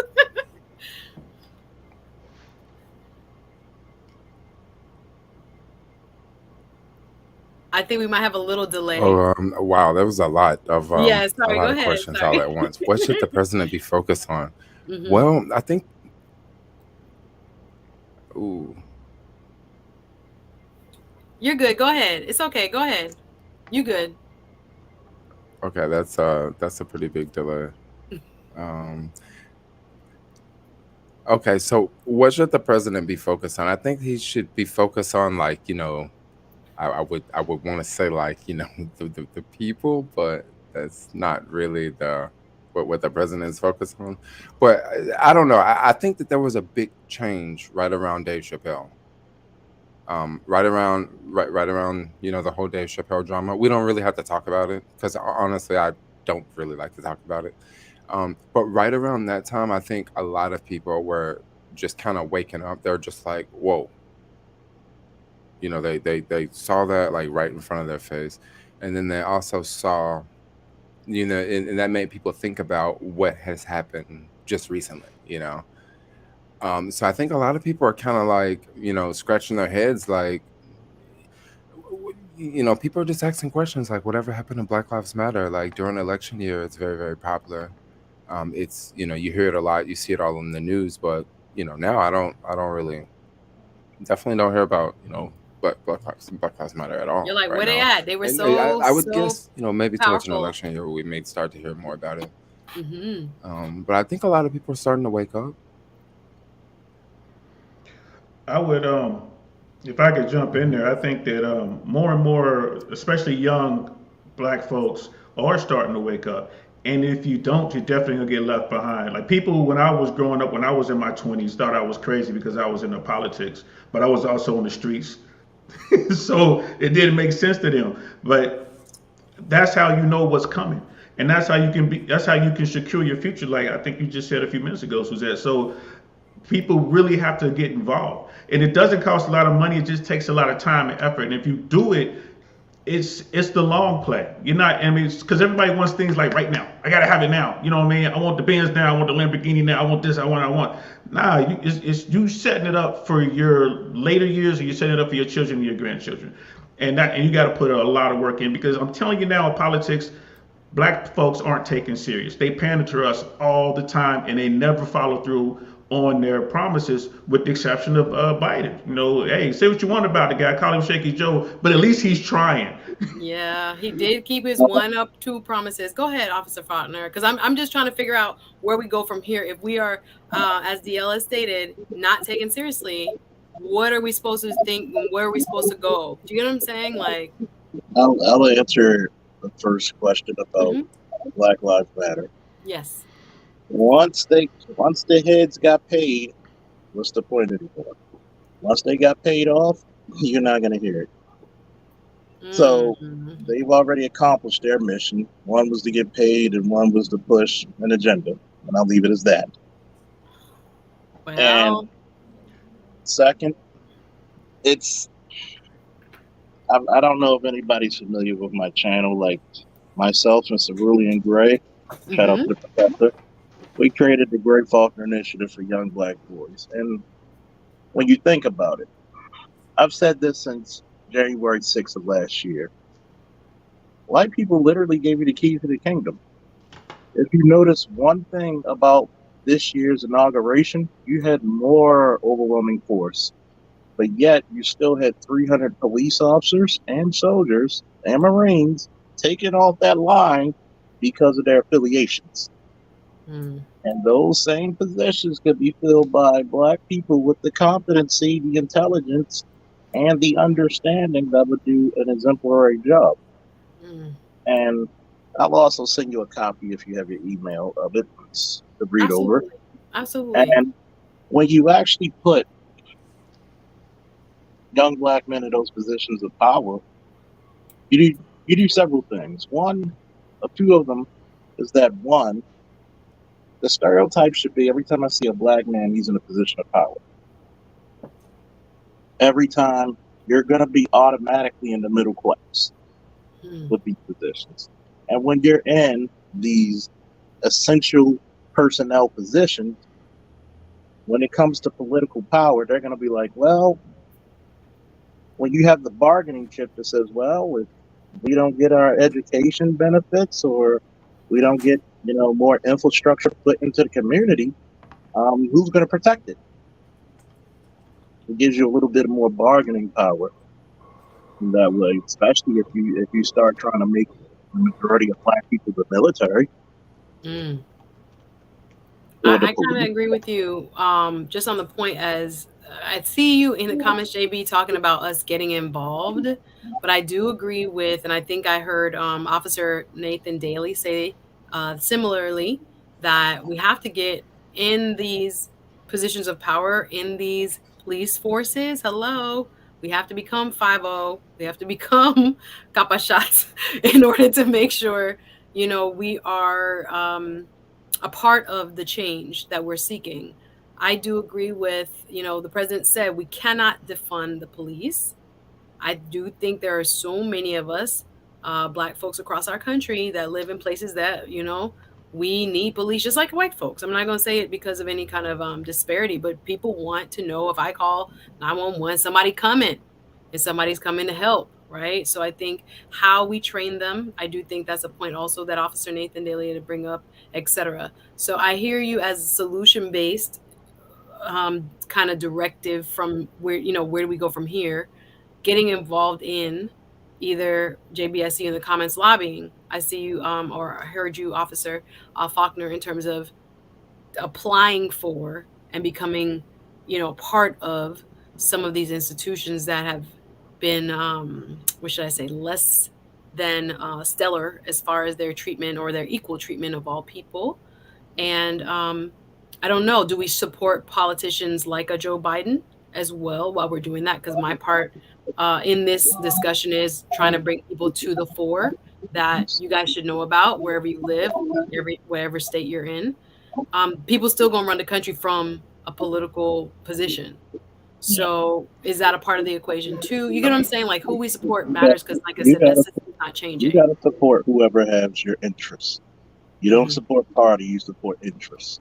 If Okay. that if that Republican has something that benefits you and yours, you support that. If that Democrat, if that Independent, if that whatever, you got to get your emotions out of politics. That's number one. Get your emotions out of politics. If anybody tells you how power is really, it's like you just got to get out of the emotional part. You got to be logical and functional. And I think for the longest time we got away from that. Mm. We have to say, like, people like in your position, like, hey, I'm pretty sure in your tenure you had to mentor young would be attorneys. And Yes. that's what we need to actually start, because a lot of times in the black community, every other community grooms their leaders. We pray for them, and it does not work to our benefit. My Lord, not to pray for. We got to be groomed. I think because even with the show that I did about old school versus new school black males leadership, it was very telling just watching that program. Go back and watch it, y'all. I don't want to get too deep into that conversation, but it's called Black Men Speak, and it's maybe not even a month, maybe old on my channel. And just thinking about what you're just saying, the new school has so much energy, so much, which I say, just new ideas. But I think also there has to be a kind of a nexus between what the old school has learned already and hopefully can impart upon the new school while they're going to get things the way they want it, done. Go ahead, DL. Well, there's some issues with that. I got a friend of mine, close friend of mine. His name is Al Austin, city councilman in Long Beach, California, who's running for state assembly. Mm-hmm. I met Al years ago, Mm-hmm. just making moves, networking, doing this and that. So he's like, well, how do we get our people in? Do we vote for the Joe Biden? Do we vote for whoever? Pray on it. No, you got to get out there and come up with somebody. Al's a solid guy. He is a 100% brother. I mean, he's married, has two beautiful sons who are both playing college football now. One's in college, one's about to go.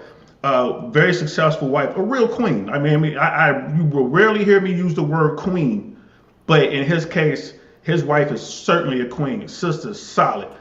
These are the people that I want to back. And we were part of an organization that was an incubator that had all these young black folks that were powerful, up and coming. They had everything but support from our elders.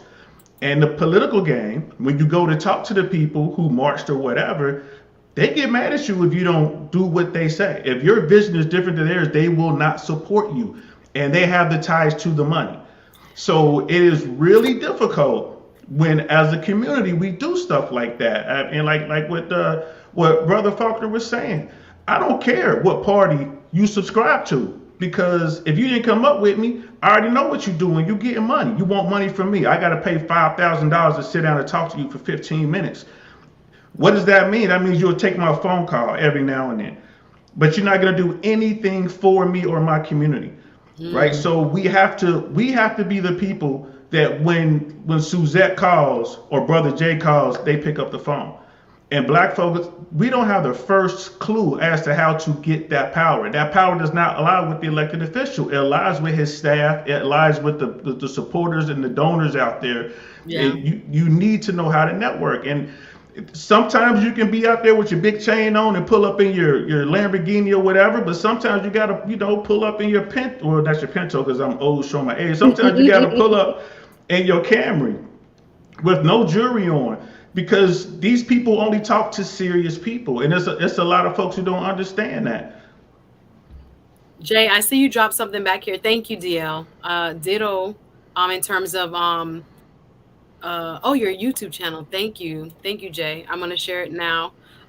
Yeah, I don't know that. Again, I think it was Life of Cash that said, every problem we want the American president to fix. But as you said, I think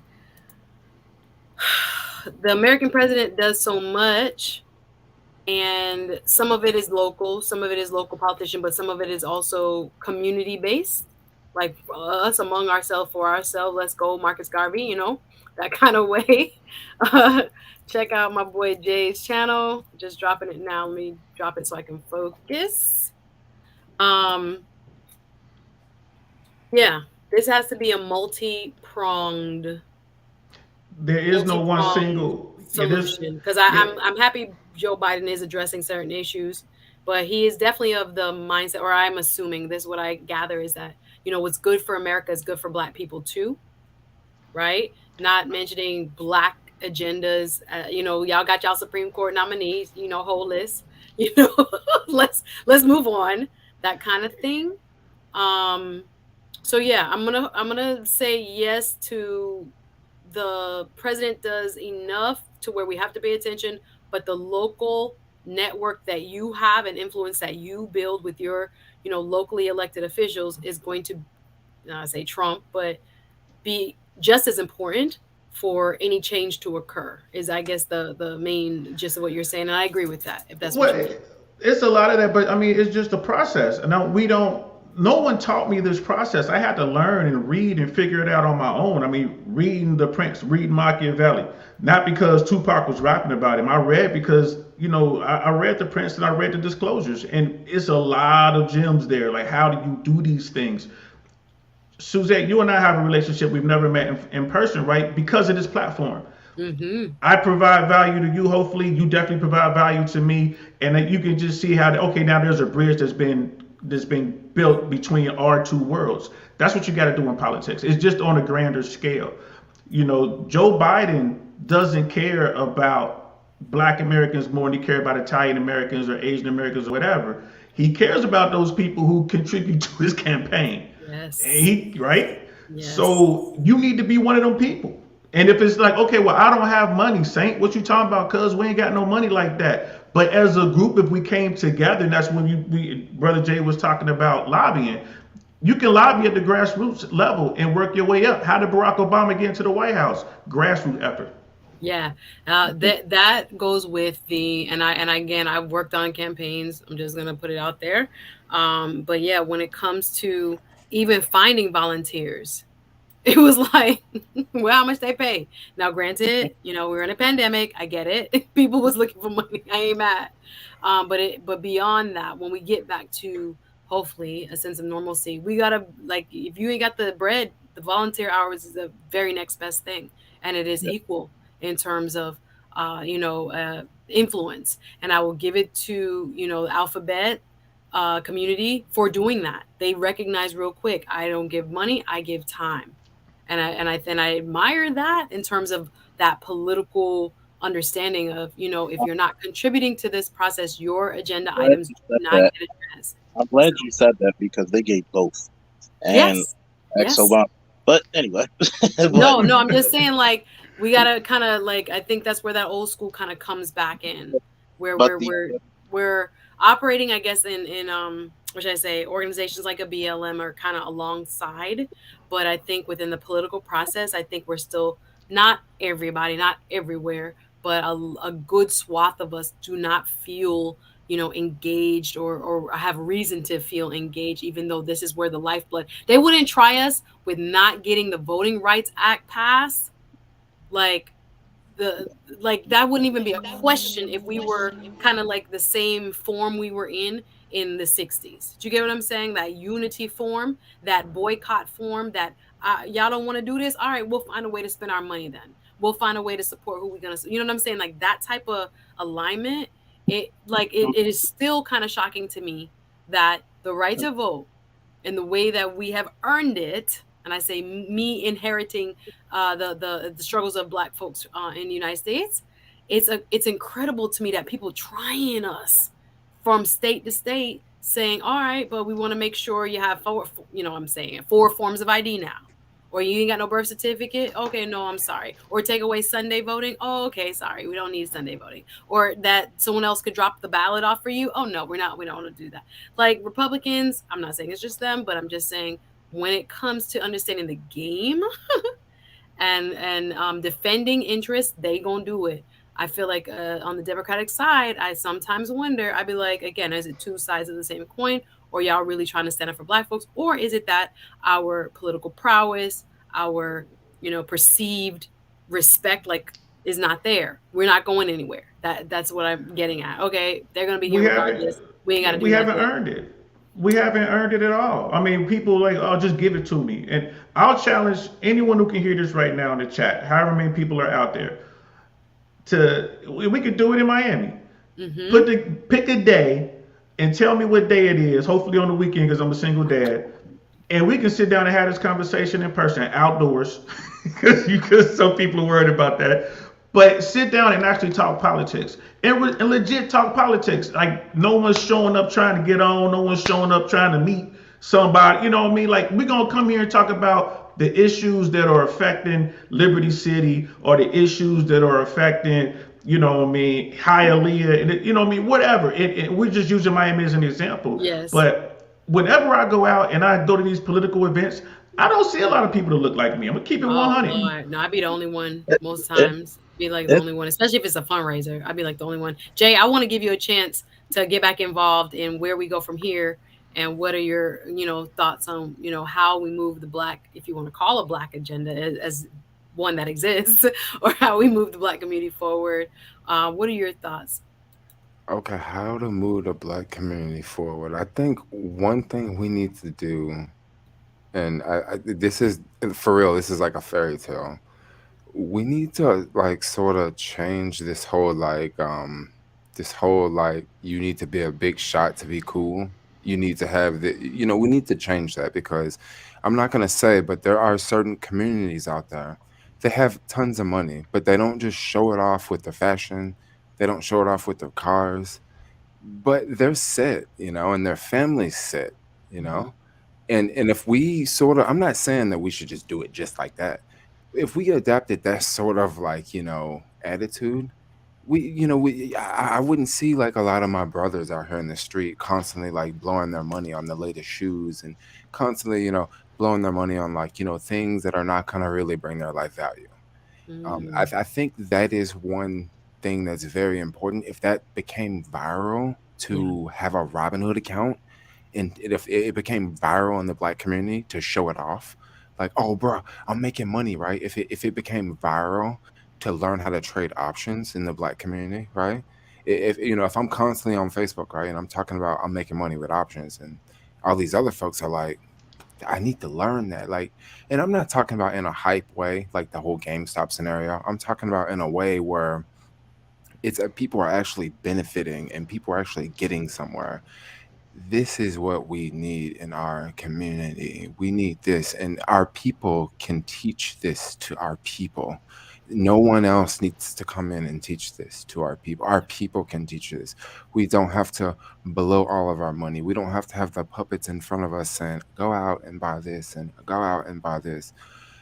Yeah, sorry. I love it. I think you're right. I think that's like Mika's saying here, the mentality needs to change. I've heard Officer, and I keep calling him, he needs to come up on the stream. Y'all let Nathan Daly know I'm live. But he said that. He's always said there's a culture. Again, how is culture shaped? I think culture is shaped by media. Okay. So, I mean, culture is shaped by how we live and how we choose to live, and there are other parts of it. But I think in the United States, a lot of our culture is shaped by And media.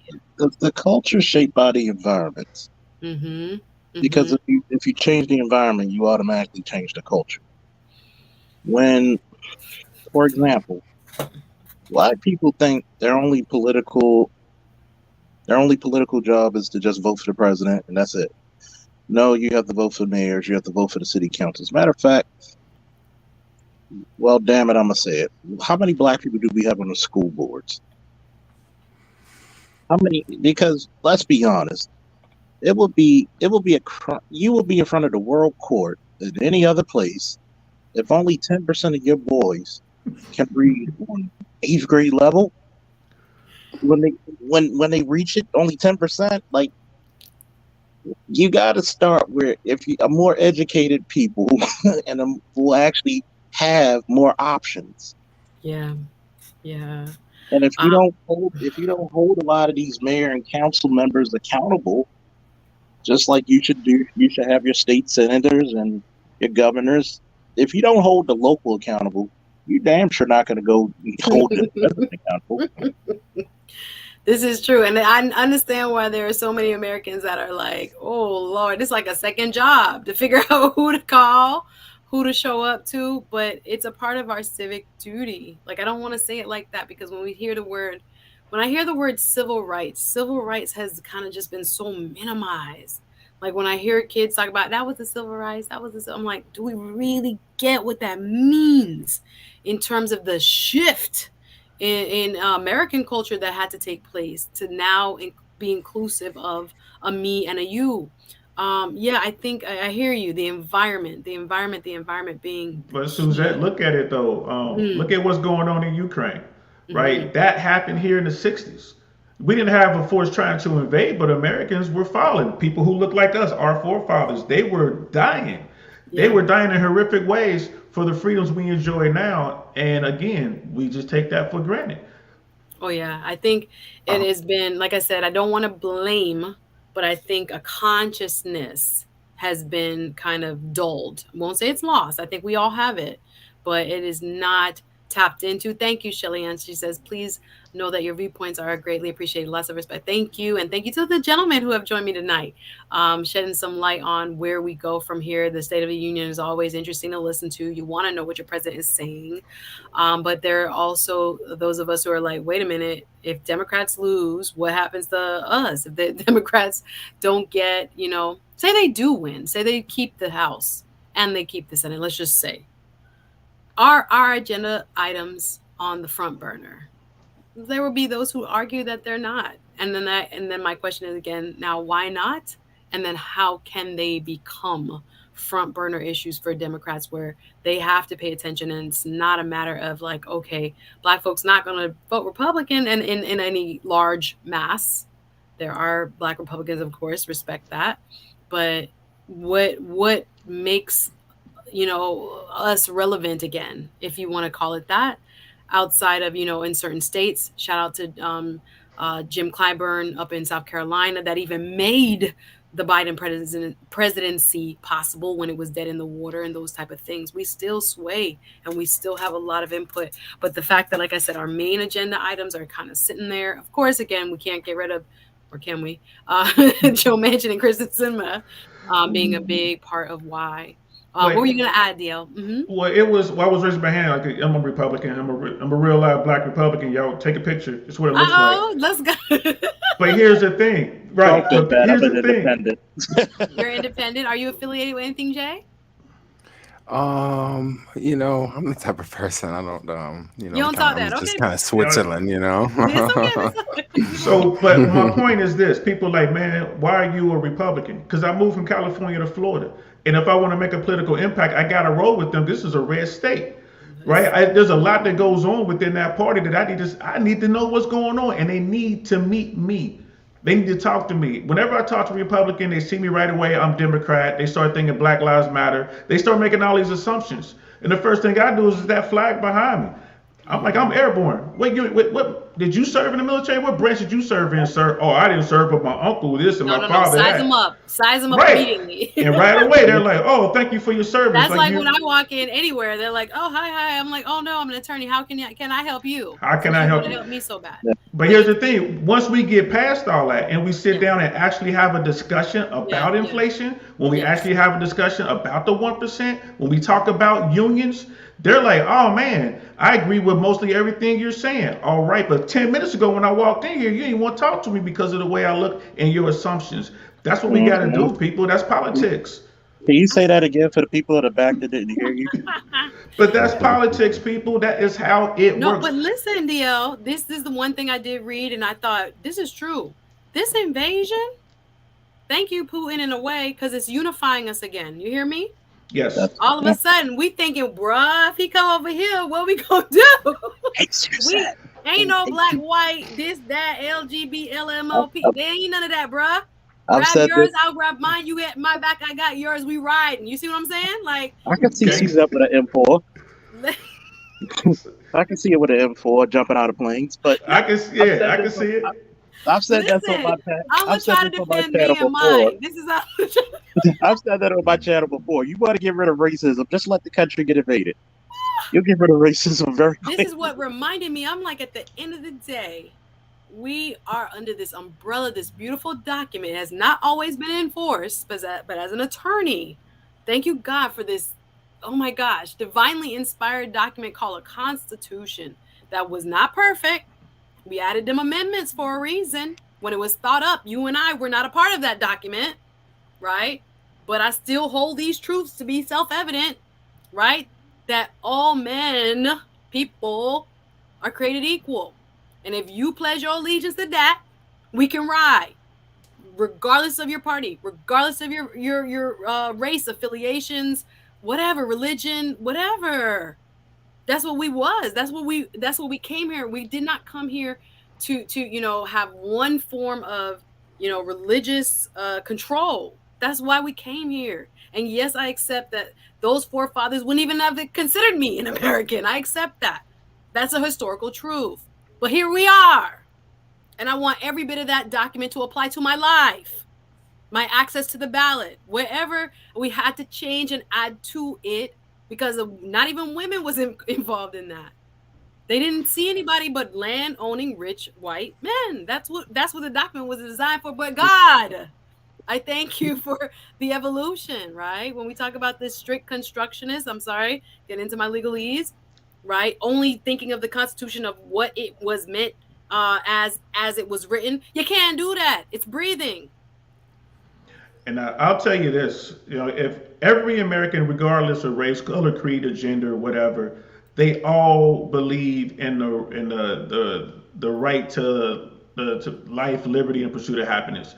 Everyone does, right? And it's there. It's in that document. And if we put aside the BS rate. I'm not gonna call it BS. Racism is real, y'all. I understand that. I've been Yeah, everybody here know what we talking about here. But we have to be able to look through that and push through that to make these bridges. I have friends that I've met in California, in Texas, in Ohio, and in different places in my life that never would have spoken to me if I didn't give them a pass. I had to give them a pass. Like, yeah, you sized me up as this type person, and right away you wanted to call the police or whatever. But I talked to you, and now we're best of friends, and now I have access. yeah, That's what politics is access. If you don't have access, we can't get nothing as a people. We can't. So That's you have to exactly. do that. And yeah. and and Again, I'm sorry. go ahead, Officer Faulkner. And I was gonna say this. Look, black people, do yourself a favor. If you've been around YouTube as long as I have, you probably heard me say this. Black people, study military science for God's sakes. Study military science, and it's you'll get with a lot of things I speak on all the time, because once you understand the positioning, you're gonna understand the play that happens after it. Mm, See, you always want to look. Two things you always want to do. You want to look behind the curtain, and you want to follow the money. A lot of times when people say, "Hey, don't go there," that's probably the place you should go the most. And mm. because a lot of times when we look at this military, if you look at it militaristically, guess what? Your allies may be your allies 5 years from now, may not be. You got it. You can't be afraid to say, "Hey, we got it. We'll support you in this time." And then when they don't support you, you got to be able to pull away without any emotion involved. So I Mm, mean, that's a great weakness I've noticed. mhm. I think so. I think, especially with a majority of Black folks, we tend to be very loyal. We do. And here's another point too, just to follow up on what Brother Yeah. Faulkner was saying. Yes. It always puzzled me why Putin was such a big Trump supporter. I didn't understand it until the invasion. Now think Mm, about that. Putin was thinking way back then about how this man can help him do what he wanted to do with respect to Ukraine and the West of Eastern Europe. Go back and look at that. Why was Russia? I thought maybe he had some film on Trump or something, was trying to get some money. No, he knew he was going to invade the Ukraine. And he knew that if Trump was president, Trump would basically roadblock everything coming out of the UN. There would be hardly any real sanctions. Trump would be fighting tooth and nail. And here's the thing. Why would Donald Trump do something like that? Because Putin was gonna pay him. Period. Trump's out for himself. Trump does not care about America. He cares about Trump. And there's nothing wrong with that. But that goes to you have to look at how people posture, right? mm, And if Trump didn't get in office and I messed up his plans, and he had to go to China. Putin had to go talk to China, and he needed China to make a move on Taiwan, and the Chinese ain't doing it. So now he has a problem. So, mm. but that's just to go to the point. You have to look at what's going on. Look at the whole board. You know what I mean? And it's like one of my favorite people on the planet is Andrew Tate. I don't know if you guys know him, but he has a saying: "Fight the slave mind." You gotta fight that slave mind mentality. You have to look at the whole board. We are all responsible, and you can't point to somebody else. It's the Republicans, it's the Dems, it's the Alphabet Crew, it's the Hood people. No, it is all of us. And if we don't take accountability and take back our country through these means, right, using our minds, we'll never take it back from the 1% ever. You It, said so much there. You said so much there. Thank you, the Seattle Black veteran. Nothing but love to you, my brother. Thank you for supporting always. See Um, that, brother? and thank you for your service. Ooh, both you and Officer Faulkner on it tonight, bro. I'm trying to Yeah, get to where and I I want to go next. and the Yes, sad thing Uh, sir. about it, I gotta go to the gym, and I gotta go to the oh, gym. you gonna hit it? Okay, Jay, you want to get involved? I'm not I gonna got. stay much longer. Thank you so much for being up I, here. I really do appreciate it. it's been, I gotta go to the gym a little bit later. I'll stick around till you're Oh, off. okay. I'm about to It's say I'm not gonna it's be up been here an too long. You know, interesting. I gotta get my workout on too. I Thank like you. working We'll late get it nights. together. It's like having your own gym late night, so it's like it's Yeah, beautiful. no, I And do my stationary bike. oh yeah, it's Like I gotta hey, get my it little works. cardio in. It Um, works. so there's so okay, so studying military history helps 100%. 100%. Because nothing new under the sun is for real. Now you just brought up an interesting point there. Um DL, when it comes to, and I've been thinking about that. I was like, if Trump was in power, what would we be doing right now? Like if this happened and we had another president. So do you believe, and just based on what you said, it's very interesting to kind of conjecture around what would this be if this was not our president? Because I kept thinking last night, dang, I'm glad he's this president right now. As much as the buzzword of his opponents has been he's weak, I'm like, look at what he inherited. Look at where we were. So Everybody call Biden weak. They don't know Biden at all. that's what Biden I'm is not saying. this Like God. that's the buzzword I kept It's a hearing in front. the post. It's a Yeah, front. that's a Trust talking me. point. So I kept thinking, no, actually, I don't agree with that, but okay, fine. So do you guys think so, DL, based on what you were saying, and thank you, Officer Faulkner, for the super chat, but do you think Mr. Putin would have still invaded if Trump had won? And you think that was, do you think B, that was the plan the whole time to kind of help him so he would win so that this could be possible? And then C, what do you think Trump's reaction would be if he were president right now? Absolutely. I think that I think Putin would have invaded sooner. I think Trump would have continued his moves to separate America from the rest of the world, in particular Europe, to dismantle the UN, to dismantle NATO, to renege on all those. But again, I'm not trying to beat up on Trump. I'm just looking at what happened. Mm. I'm looking at Biden gets our pullout of Afghanistan was horrific, right? But Biden inherited that, and everybody seems to forget Yeah, no, that everybody made it seem that like it came was into that somebody man's else. fault. That man was in Afghanistan He causing a inherited war. That man that. was in Afghanistan telling the Now, and I here's like the to thing, though. answer the brother finish. I like to answer the same Okay. question. Yes, Finish. yes, yes. Okay, Oh, okay. okay, cool. And my point is this: Biden still did a bad job. Simply because I inherited a bad situation, that don't just means I got to make it worse. I mean, he had choices. He could have done. He was president of the United States. He was commander in chief. But yes, I think that Putin would have invaded sooner. I think Trump would have just put up all kind of roadblocks to the UN and this, that, and the other, and Putin would have had the time he needed to secure that country. He only really he's taking too long now. I don't know what he's going to do. He's kind of blown his opportunity, but it should have only taken him 3 days to a week. I'm talking a work week to secure that country, right? But the sanctions came in, and like I said, America and the West, they really hurt him, and even getting the Stingers, getting the javelins, right, and then the determined Ukrainian people really messed up Putin's plan. But if Trump were there, I think he would have already secured Ukraine, and I think Poland would have been next.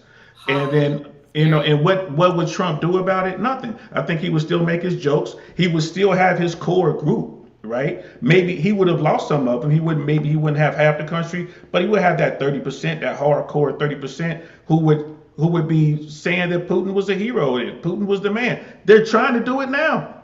Yeah, no, and So I've heard a couple of Republicans check some of their brethren and yes, say, if Uh, y'all was playing footsies with this, idea that this guy is so intelligent and so great, stop it. Stop right. it. I So see and both go ahead. I see yeah, both the gentlemen want to respond, but go ahead, DL. Finish your thought. I'll say this and I'm done. I think that Putin's move was straight out of Sun Tzu's The Art of War.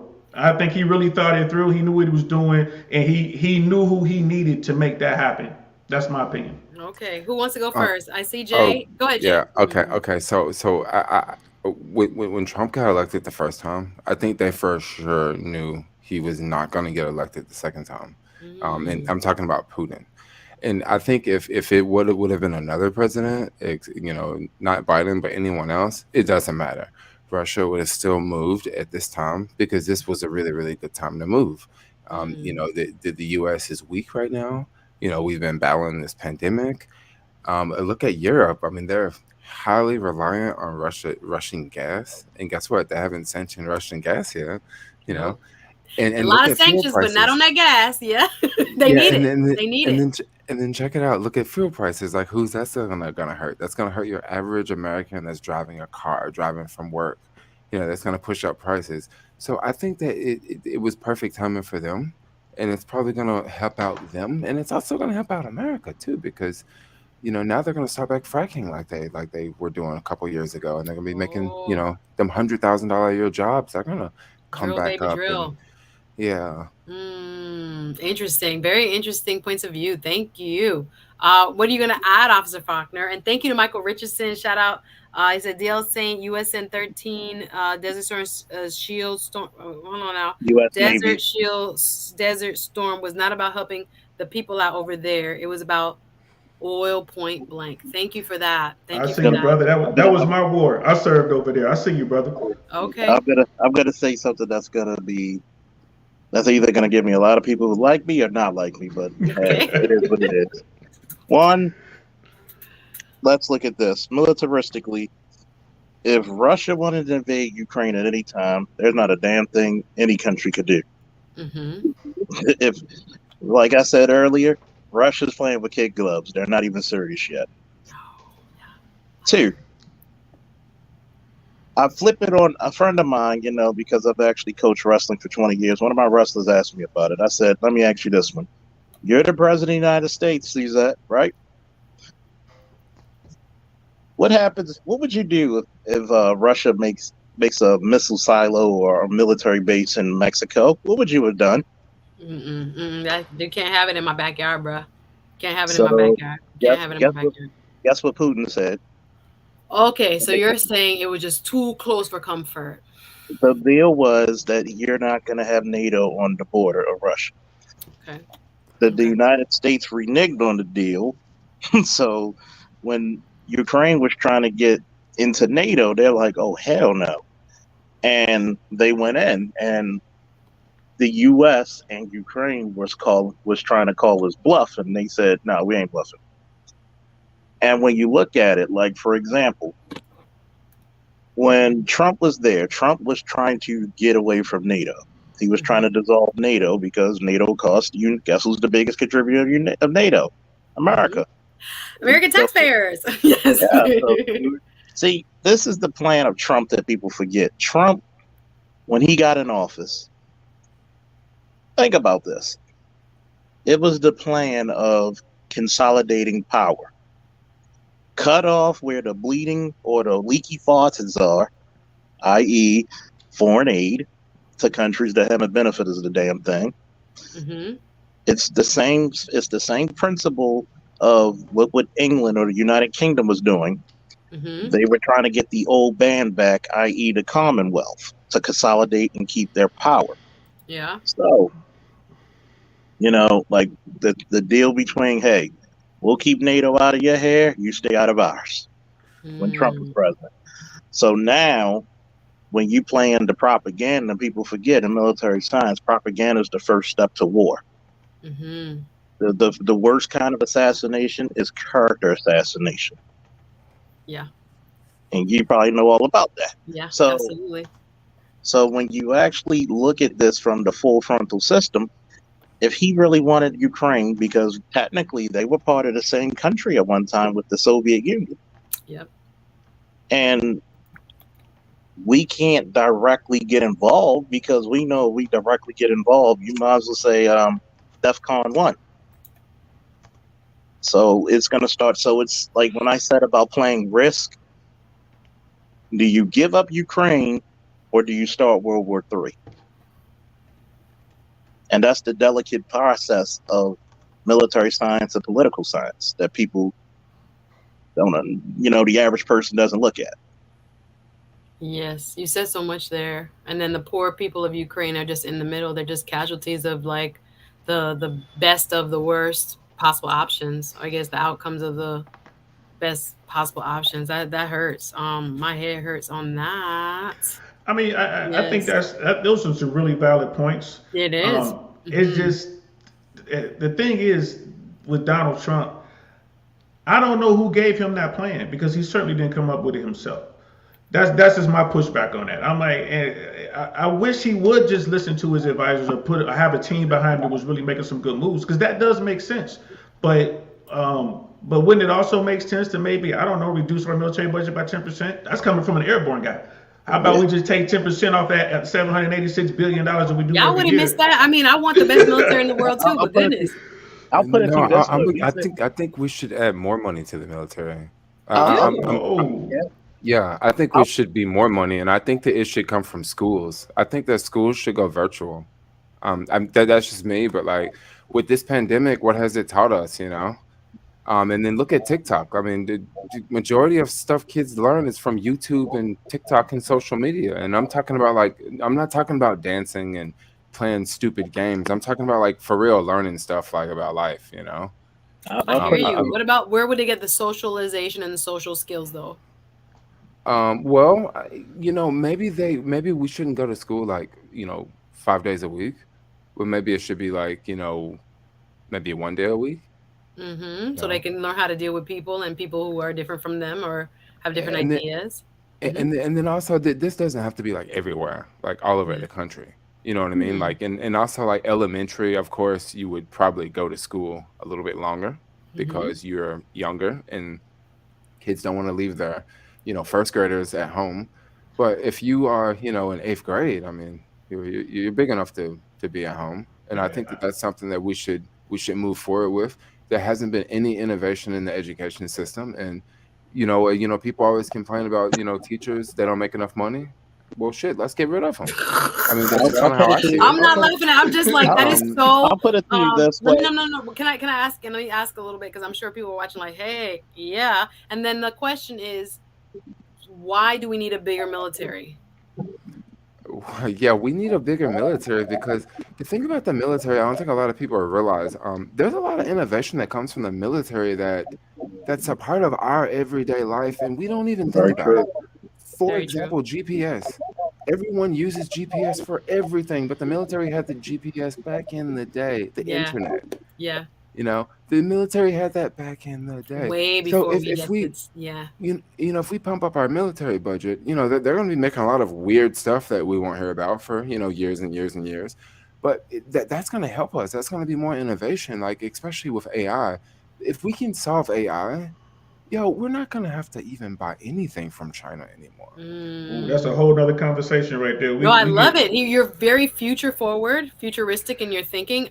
There's so much to chew on in what you just said. I'm like, I have to really think about that. well. I I'm have to talking really about think about AI in all the particular. implications there. Like Interesting. I agree Hmm. with everything you're saying. A lot of what you're saying there, but AI scares me. Like if you get Yeah. true AI, like true self-aware. I mean, and that computer decides that we don't need humans anymore. We got a problem. Yeah. Well, I'd be late night it's Netflixing and chilling. There's a good movie about that out right now too. there's a good and it's funny because I look at things from different sides. Like when the brother brought up Afghanistan, we were going to leave Afghanistan anyway. And it's funny because if you look at it, Trump actually delayed it. He said, "Okay, give him more time." And I agree with Biden. Are y'all going to fight for your damn country? We spent 20 years. If it takes you 20 years to get an army, and you can't defend your military after we gave you the surplus, I hate to say it, you deserve it. If you're not going to fight it, Listen, hey, the contrast right now is just remarkable. Again, we're probably dealing with two different, just economies, access to education. It's just two different societies. I really hate to kind of, compare and contrast what happened to Afghanistan and what is happening now because just the populations are so different when it comes to, what they have had access to, I guess is the best way to put that. But Yeah, it is striking in the American psyche, though. Like, whoa, at and, least, the and best way, the yeah. best way to put it is that they got too dependent on American muscle.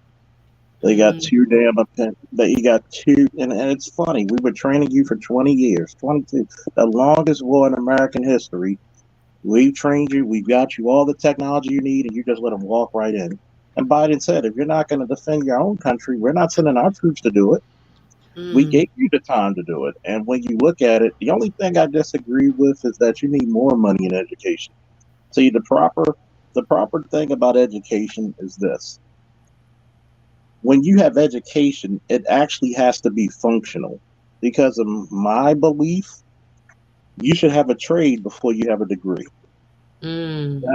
That way you can solve a lot of this college debt because you can pay for the damn degree out of pocket instead of getting so many loans with these predatory interest rates that you're given. Or join the military, where the brother said, "Guess where AI is going? Military. Guess where? Mhm. Guess what? All the newfangled technology is going. Army with all the stuff they're going through. AI with the Air Force and Space Force. The Marine Corps is doing some new technological things as well. In the Navy, that's where your best pilots are. So when you look at it, it's and just to answer real quick for the super chat, what's up? And thank you for your Yes. service, Mr. Richardson.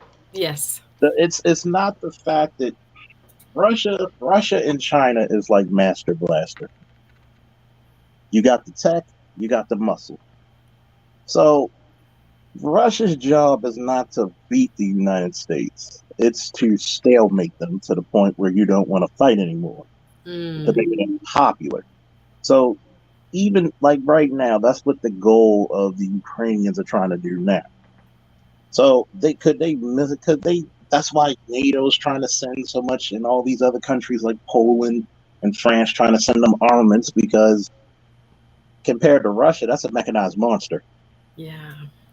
And there's Yeah. no way in the world they can physically win that battle. The best they could do is stalemate until somebody like, okay, And let's we're talk. tired of this. Yeah, I've seen certain articles predicting a 10 to 20-year conflict of what has just No, started. no, Okay, not so even. okay, with Ukraine, I've actually been to Ukraine. I've been to like a whole 65 countries. Wow. Ukraine, yeah, because I used to make like travel vlogs on YouTube before the pandemic, and then now Cool. I just live in San Francisco now. But Nice. it's a really boring life, you know. But You're like, I should be traveling. Yeah, I hear you. yeah, but Ukraine, when I went there, just like before the pandemic, let me tell you guys something. Like out of like almost every country I've been to, this one was one that literally made my jaw drop. Like when the plane landed, like I'm talking about, I saw a dog on the runway at the airport, and this is a very struggling country, you know. And then when you see it in war like this, I'm actually trying to figure out like how are they even doing this? This is they're actually You holding saying up a really Ukraine good was not fight. as put together as you thought it should be? Really? It How long was ago did you it, visit? I actually have a handful of YouTube videos that I made when I was there. It was like I went to Odessa. Okay. And it was Because the buildings online look nice to me. The government buildings and stuff look good to me. Yeah, well so well I'm trying well to. well of course Yes. the government buildings in Yeah. Kiev. Yes. Um yeah, you know that's like the capital city. Mm-hmm. But there's a lot of places I walked around and you would just see like just grass growing up, cars parked on the sidewalk. Just you see just trash Oh. out in the middle of the street. I'm Mm. not trying to say this in a bad way. I'm just saying this because I think a lot of the media paints this picture of like Africa is really dirty, right? And it's Mm-hmm. really really dirty. And I've been to a Backward, handful third of world, behind. Yeah. Mm-hmm. yeah, I've been to a handful of African countries, and it's like, yo, wow, Ukraine was like way worse off than these places I ever been to, you know. But in the media, they don't really show it that way. And I remember going to this market in Ukraine, and it was just like all like mud and people selling stuff. Like for real, I thought I was in. I don't know where I thought I was at, but it was It's just interesting. Thank insane. you for sharing that firsthand. Again, based on what I'm seeing on TV, it doesn't look that way. But you're saying from your firsthand experience, and this was in the east, the west, north, or south of the country where you were. Well, this was the East. Now, you got to think about something with the media here. Mm-hmm. Since they're in war, they're not going to show Ukraine. They're not going to show them like weak. They're not going to show. They're not going to go to their villages and show the people in Yeah, the you're saying the villages. propaganda machine is at work. What they're going to show is they're going to show like big tall buildings, things hidden it, and they're going to show disaster. They're going to show the nice parts getting destroyed. And I'm not trying to say that it's like this is a propaganda machine. I'm just trying to say like, well, I mean, sometimes when I don't. That's just how they're doing it. I don't know. No, I understand your point, and I thank you for opening up about your experiences there, firsthand knowledge of what it looked like and how you experienced it, right? Because again, we're seeing something quite contrasting when I'm looking at these images, and I agree with you. Media provides a filter, I agree with that point where it's not necessarily, everyone's experience that gets shown. So I hear you on that. There can be, I mean, we have it in the United States, really, really nice parts, really, really not so nice parts. So I think that it can be, both things can be true. You get me at the same time. But what the media has Yeah, been showing, I hear what you're saying. It sounds like only certain maybe places that are more developed are being highlighted, and I can hear that. I don't know. I've never been to Ukraine, but interesting point of view. Thank you for sharing that. DL, go ahead. Yeah, just real quick, and I'm sorry I have to go. I'm sorry it took me so long to get my technical stuff together. But um, just when we were talking about big picture things, right? I just want to say this as I'm leaving. This food for thought. When we think about what was going on in the Middle East, right? Like the brother Faulkner said, 20 years plus over there, right? All this started back with 9/11, and we invaded the one nation that had nothing to do with the attack on 9/11, right? Afghanistan, we had to do that because that's where the Taliban and Al Qaeda was. But Saddam Hussein had nothing to do with that attack. Big picture stuff. Look what happens when you make the wrong move. 20 years of money and blood and people's lives disrupted, right? And then when it's finally over, oh, you ended it wrong, and this, that, and the third. You got to think big picture. I was telling people when it happened after 9/11, we're not gonna measure this in years. We're gonna measure this in generations. And they laughed at me at work. They thought I was crazy, right? 7 years in, they're like, oh, we should have listened to you. I'm like, yeah, I've been over there, cuz you are not going to displace those people. They fought with us during Desert Storm. So we know what type of soldiers they were. And this is why we have to think collectively and look at the big picture.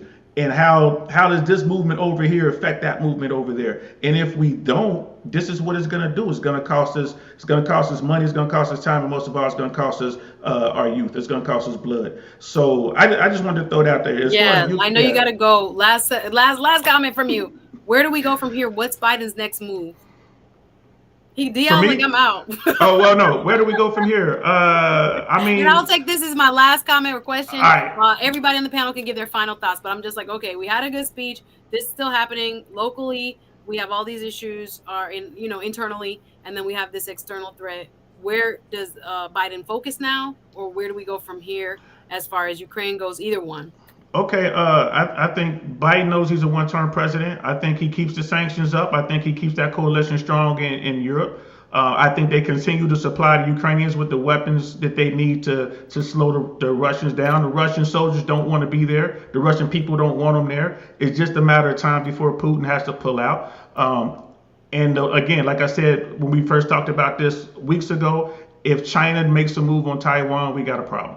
So I think Biden just stays the course, and we start looking towards the future as who's going to be the next president. I don't believe it's going to be Trump. I think the Republicans should definitely do better than that as far as nominees when it comes to that. And there are people out there. Nikki Haley's out there. I would vote for Ron Mitt DeSantis. Romney. No, I would vote for New Romney What's again. I don't. wrong with Ross? No, honestly, I just come out and said I'd vote for Trump. Like if he just like came and run, like I would. So you back on the Trump wagon? Okay, thank you, Well, DL. I I know mean, you I got to gotta go. go. Thank you, DL. Always a pleasure. See you soon, my brother. All right, where do we go, Jay? And then I'll finish up with Officer Faulkner. Where do you think Biden's next move should be or will be from here, heading into the next 8 months before the midterm elections? well, I think he's gonna try to make the people happy. Don't know what how he's gonna do. I just think he's just gonna be a one-term president. I mean, bottom Mm, line, I just think that after the whole Afghanistan thing, I think people are like, yeah, it's time to go. oh, so do you think Yeah. things will escalate in Ukraine? I'm no war expert, but my guess is what'll probably happen in Ukraine is maybe it'll probably go on for like another week or so, and then maybe it'll like kind of chill out. And then I don't know what side's gonna win because I'm not really following it too close. But hopefully it chills out because World War III won't be good for any of us. It At won't. all? At all? So if this I'm really hoping that it chills out. But Yeah. Thanks for having me on the panel. Appreciate you. Thank you. And I did visit your page. I'm like, I think I'm subscribed. Now when you told me about the travels, I'm like, I think I'm subscribed to your page. So thanks for Oh, finding really? me. I think you big time and whatnot. So I'm like, he looked familiar, but I wasn't sure. But then you Yeah. describe what your channel is, and I'm like, I think I actually have watched your videos and I'm subscribed. So my complete pleasure to have you over here, Yeah. lending us your, points of view. Very interesting. And you're welcome anytime to come on back. Okay. I appreciate you, Jay. Y'all subscribe to his channel support. Thank you very much for being here. Pleasure. You take All right. care. Bye Okay. now. Awesome sauce. Okay. Yay. And then we'll finish off with Officer Faulkner. Where do we go from here? Well, where do we go from here? If I was Biden, my next move would be to play the political risk game and try to talk Russia down, because we don't want nobody, not even Russia, wants to go to a world war, because everybody's economy has tanked the last 2 years and it's starting to have a little bit of light. Um, the best thing as a president to do right now is to build more infrastructure, to build more American, like he said in his, and hopefully he keeps it, to make more American-made products. To bring back American ingenuity, to bring back, once you bring a lot of that open space out there in Detroit, Michigan, like where you had the automobiles, why not make electric cars or something that could bring about 10,000 jobs back? Um, Politically, I think we should consolidate our power and make sure we actually start to educate. This is the reason why I said more money into education, because we need more engineers. We need more medical doctors, because we're still dealing with COVID and other ailments that's coming out there. I think from here, for Black people and Black Americans, you need to become more involved politically, local, state, and federal. You need to actually start. And I sent a copy of the Great Faulkner Initiative in the back chat. If somebody could Oh, post that thank you. Okay, and cool. just I read can over it. share that link. Hold on, let me Yes, see. Private. Okay, yes. Okay, perfect. Thank you. and just Share share this that in the link. chat, y'all. Y'all can take a look at this for yourselves. Thank you very much. And, and if anybody has any suggestions, it's always a fluid plan and initiative. So to end it off, I'm here saying, look, we don't want to poke the bear. We want to stay as hands off, even though it's never truly hands off. But we want to stay as physically hands off of this conflict. I mean, hey, we'll send humanitarian, quote unquote, humanitarian efforts. There may be a little couple of, like AT4s and M4s between the little the food packages and water bottles. But I think that we had, just like if we had missile silos in Mexico, we should just do whatever to keep the tensions off. Let the Ukraine join the EU, which Russia's cool with, as long as it's not NATO. But Yeah. we should really play it by ear. And I think that a lot of times as a people, we need to study, geopolitics and see where we fit in the scene.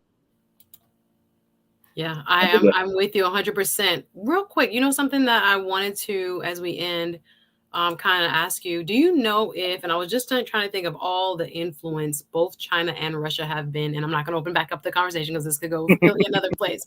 All the influence China and Russia have been developing around the world while we were being, America World Police.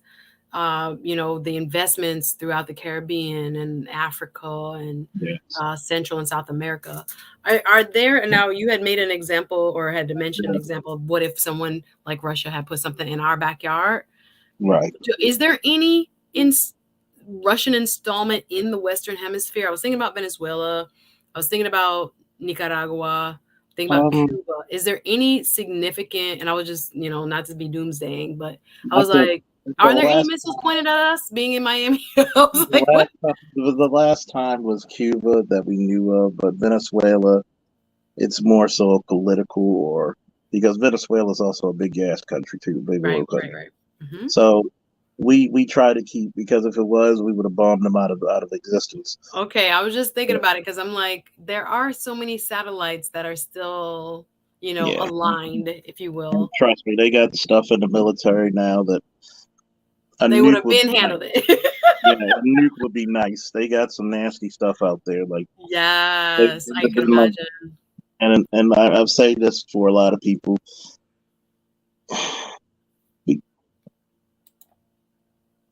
How can I say this before I get off? One, don't be afraid of being knowledgeable. Don't be afraid of the unknown. Learn. Always, if you don't know, just admit you don't know and go to somebody who actually knows, or go to a source. Read about 10 books or 10 articles in it. By the time you get to the fifth, you should be saying the same thing. If not, research deeper. And for that one, come on, you got to do it with me. The sound effect. Woo! There you go. Woo! There you go. I saw it all through the chat. I was like, oh, that must be his thing. Woo! Yeah. Thank you. Yeah. Your Hopefully, insight I've today. subscribed. And I've subscribed, and this is the first time I caught you live, so it's pretty awesome. Cool. Like I said, I usually am Tuesday, Thursday. I will be live again tomorrow, Tuesday, Thursday, Saturdays. But yesterday, work and everything else kind of got ahead of me. And then the speech, I was like, I got to watch and digest this. I can't go live right away. So I'm glad you were able to catch me on my off day. I hope my folks are not too upset about it. But yes, the life happens, and I'm not going to beat myself up if I can't stream exactly at the day because of, exigent circumstances. But, life happens, and I think we had a wonderful conversation today. So a pleasure to make your acquaintance. I'll be checking you out. I'll be looking at your document here, kind of checking out where your philosophy lies on if you have any information, just give me what you think of it. You have my email in the back. I'll put it in the back. Oh, thank you. And I will be subscribing. I haven't gone there yet. I've been watching the chat, and I'm going to read a few of you guys' final comments. But thank you. Thank you so much for being here. I'll keep your email. Yes, sir. Thanks again. I appreciate you coming up. Have a great night. Having a great night. So, guys, I think we've had a thorough conversation about this moment, about all of the interesting things, places, people, and things that our president now must consider. I do not envy this man being in this chair. It is what they say, heavy is the head that wears that crown. And this gentleman definitely has that crown on. And, it is something that we must continue to, watch, hold him accountable, and figure out our next move as far as who we're supporting and why, in all local as well as statewide, as well as federal politics and national politics, right? So it's been a pleasure. Let me get in these last comments. Thank y'all for rocking with me. Appreciate you guys. I've been trying to listen and read. But yeah, some people think this is going to be short. I saw you, Peter, Investor M. Nice to see you. Thinking this is going to be a shorter conflict. Yeah, when I read an article that was like 10 to 20 years, I'm like, they talking about what we just saw right now is going to be 10 to 20 years long. It's crazy. Michael, I saw you talking about all these old people running the country with no new ideas. I'm 54 and passing the torch to the younger people. I want a fresh outlook on, vote locally. I saw you. Let me finish up. All politics is local. Saw you. Thank you again for being here and for being so active in the chat. Bed-Stuy VK. Shelly Ann Gordon adds, China produces engineers, scientists, physicists, and mathematicians every day. We produce rap sheets. I'm not laughing. That was just so facetious. I'm not laughing. Thank you for your opinion. Sorry. Yeah, all the investment, Cuba, Brazil. It's very interesting to see how much influence those two countries. Like I said, this is not as Cold War-ish when it comes to just two axes of power. Axes of power. We have China now. China is now a new factor, and how they behave will determine a lot for how the U.S. moves forward geopolitically. Anyway, Jeff, thank you for coming. Ebony adds, I do agree. We should vote interest over party. Y'all giving me the woo. Thank you. Appreciate you guys. Hope you guys. I enjoy Jay. Talk about unique ideas. I enjoy having his voice. Again, Officer Faulkner, you are welcome up anytime, as well as DL. Y'all had me really thinking today. So thanks for joining, guys. I will see you mañana. Have a great rest of your night. Appreciate you listening. Thank you, Andre. Saying great show. Thank you very much, Sunbreeze, for being here. Enjoyed everybody's views as well. Again, all of views don't necessarily represent mine, and I just am grateful for diversity of opinion. I think sometimes, again, particularly Black people are thought about as a monolith, and that we only have one agenda, idea, or one way of thinking, and we know that's not true. So I'm open always to have these kind of discussions. Sometimes politics can be a little uncomfortable depending on where you stand. But if you're Republican, if you're Democrat, if whoever you are, as long as you're passionate about the issue and passionate about moving our community forward, you're welcome. You can come up anytime. Let me know how you feel, and we could just hang and have a good chat. So again, hit the like button. It's been fun, you guys. Thank you for coming through. You guys see my Cash App there. All of those, I didn't even check in if you have supported. Thank you, anybody who has supported the channel, supported the content in any way, my super chatters. And once again, shout out to my new, oh my gosh, I got a new Patreon member. Brap, brap, brap, brap. Thank you. Oh my goodness. Miss, I don't want to, because sometimes people don't like their full name out here. Janet, thank you. I got bro. 3 new Patreon members since the first. I appreciate y'all. Come on over. Probably going live, like I said, this weekend. And then we'll have our one-on-one with Dr. Thunder later in the month. And I'm also getting ready. Y'all didn't know, but I used to do live events for women. Don't tell TLA, where I, help try to helped in the process of self-discovery. And I can't go into it now, but I had a lot of self-discovery to do for myself in the last few years. And I figured, I couldn't be alone in this journey. So you'll see some of that in my older content here on YouTube. I'm going to bring some of it back. But right now is a politics time, a social justice time, a time where we have to be aware of issues, right? So I'm going to point you in a direction where my eyes is like, no, we got to be over here right now, because there's a lot going on. But yeah, the self-development stuff I really enjoy. And for Patreon members, April 4th, is it 4th or 3rd? April 3rd is a Sunday. I will be holding my first live, April 3rd. I'll be hosting my first live brunch, ladies brunch. I haven't had one in so long. Just the networking, but I will do some of that on Patreon. I have some of it live streamed, so you guys can take a look at what we do and how we hopefully, encourage and inspire others, and just, let people relax. I think people are ready to be outside. So I am, and it's an outdoor venue. So we'll be putting that on Patreon. But I enjoyed tonight.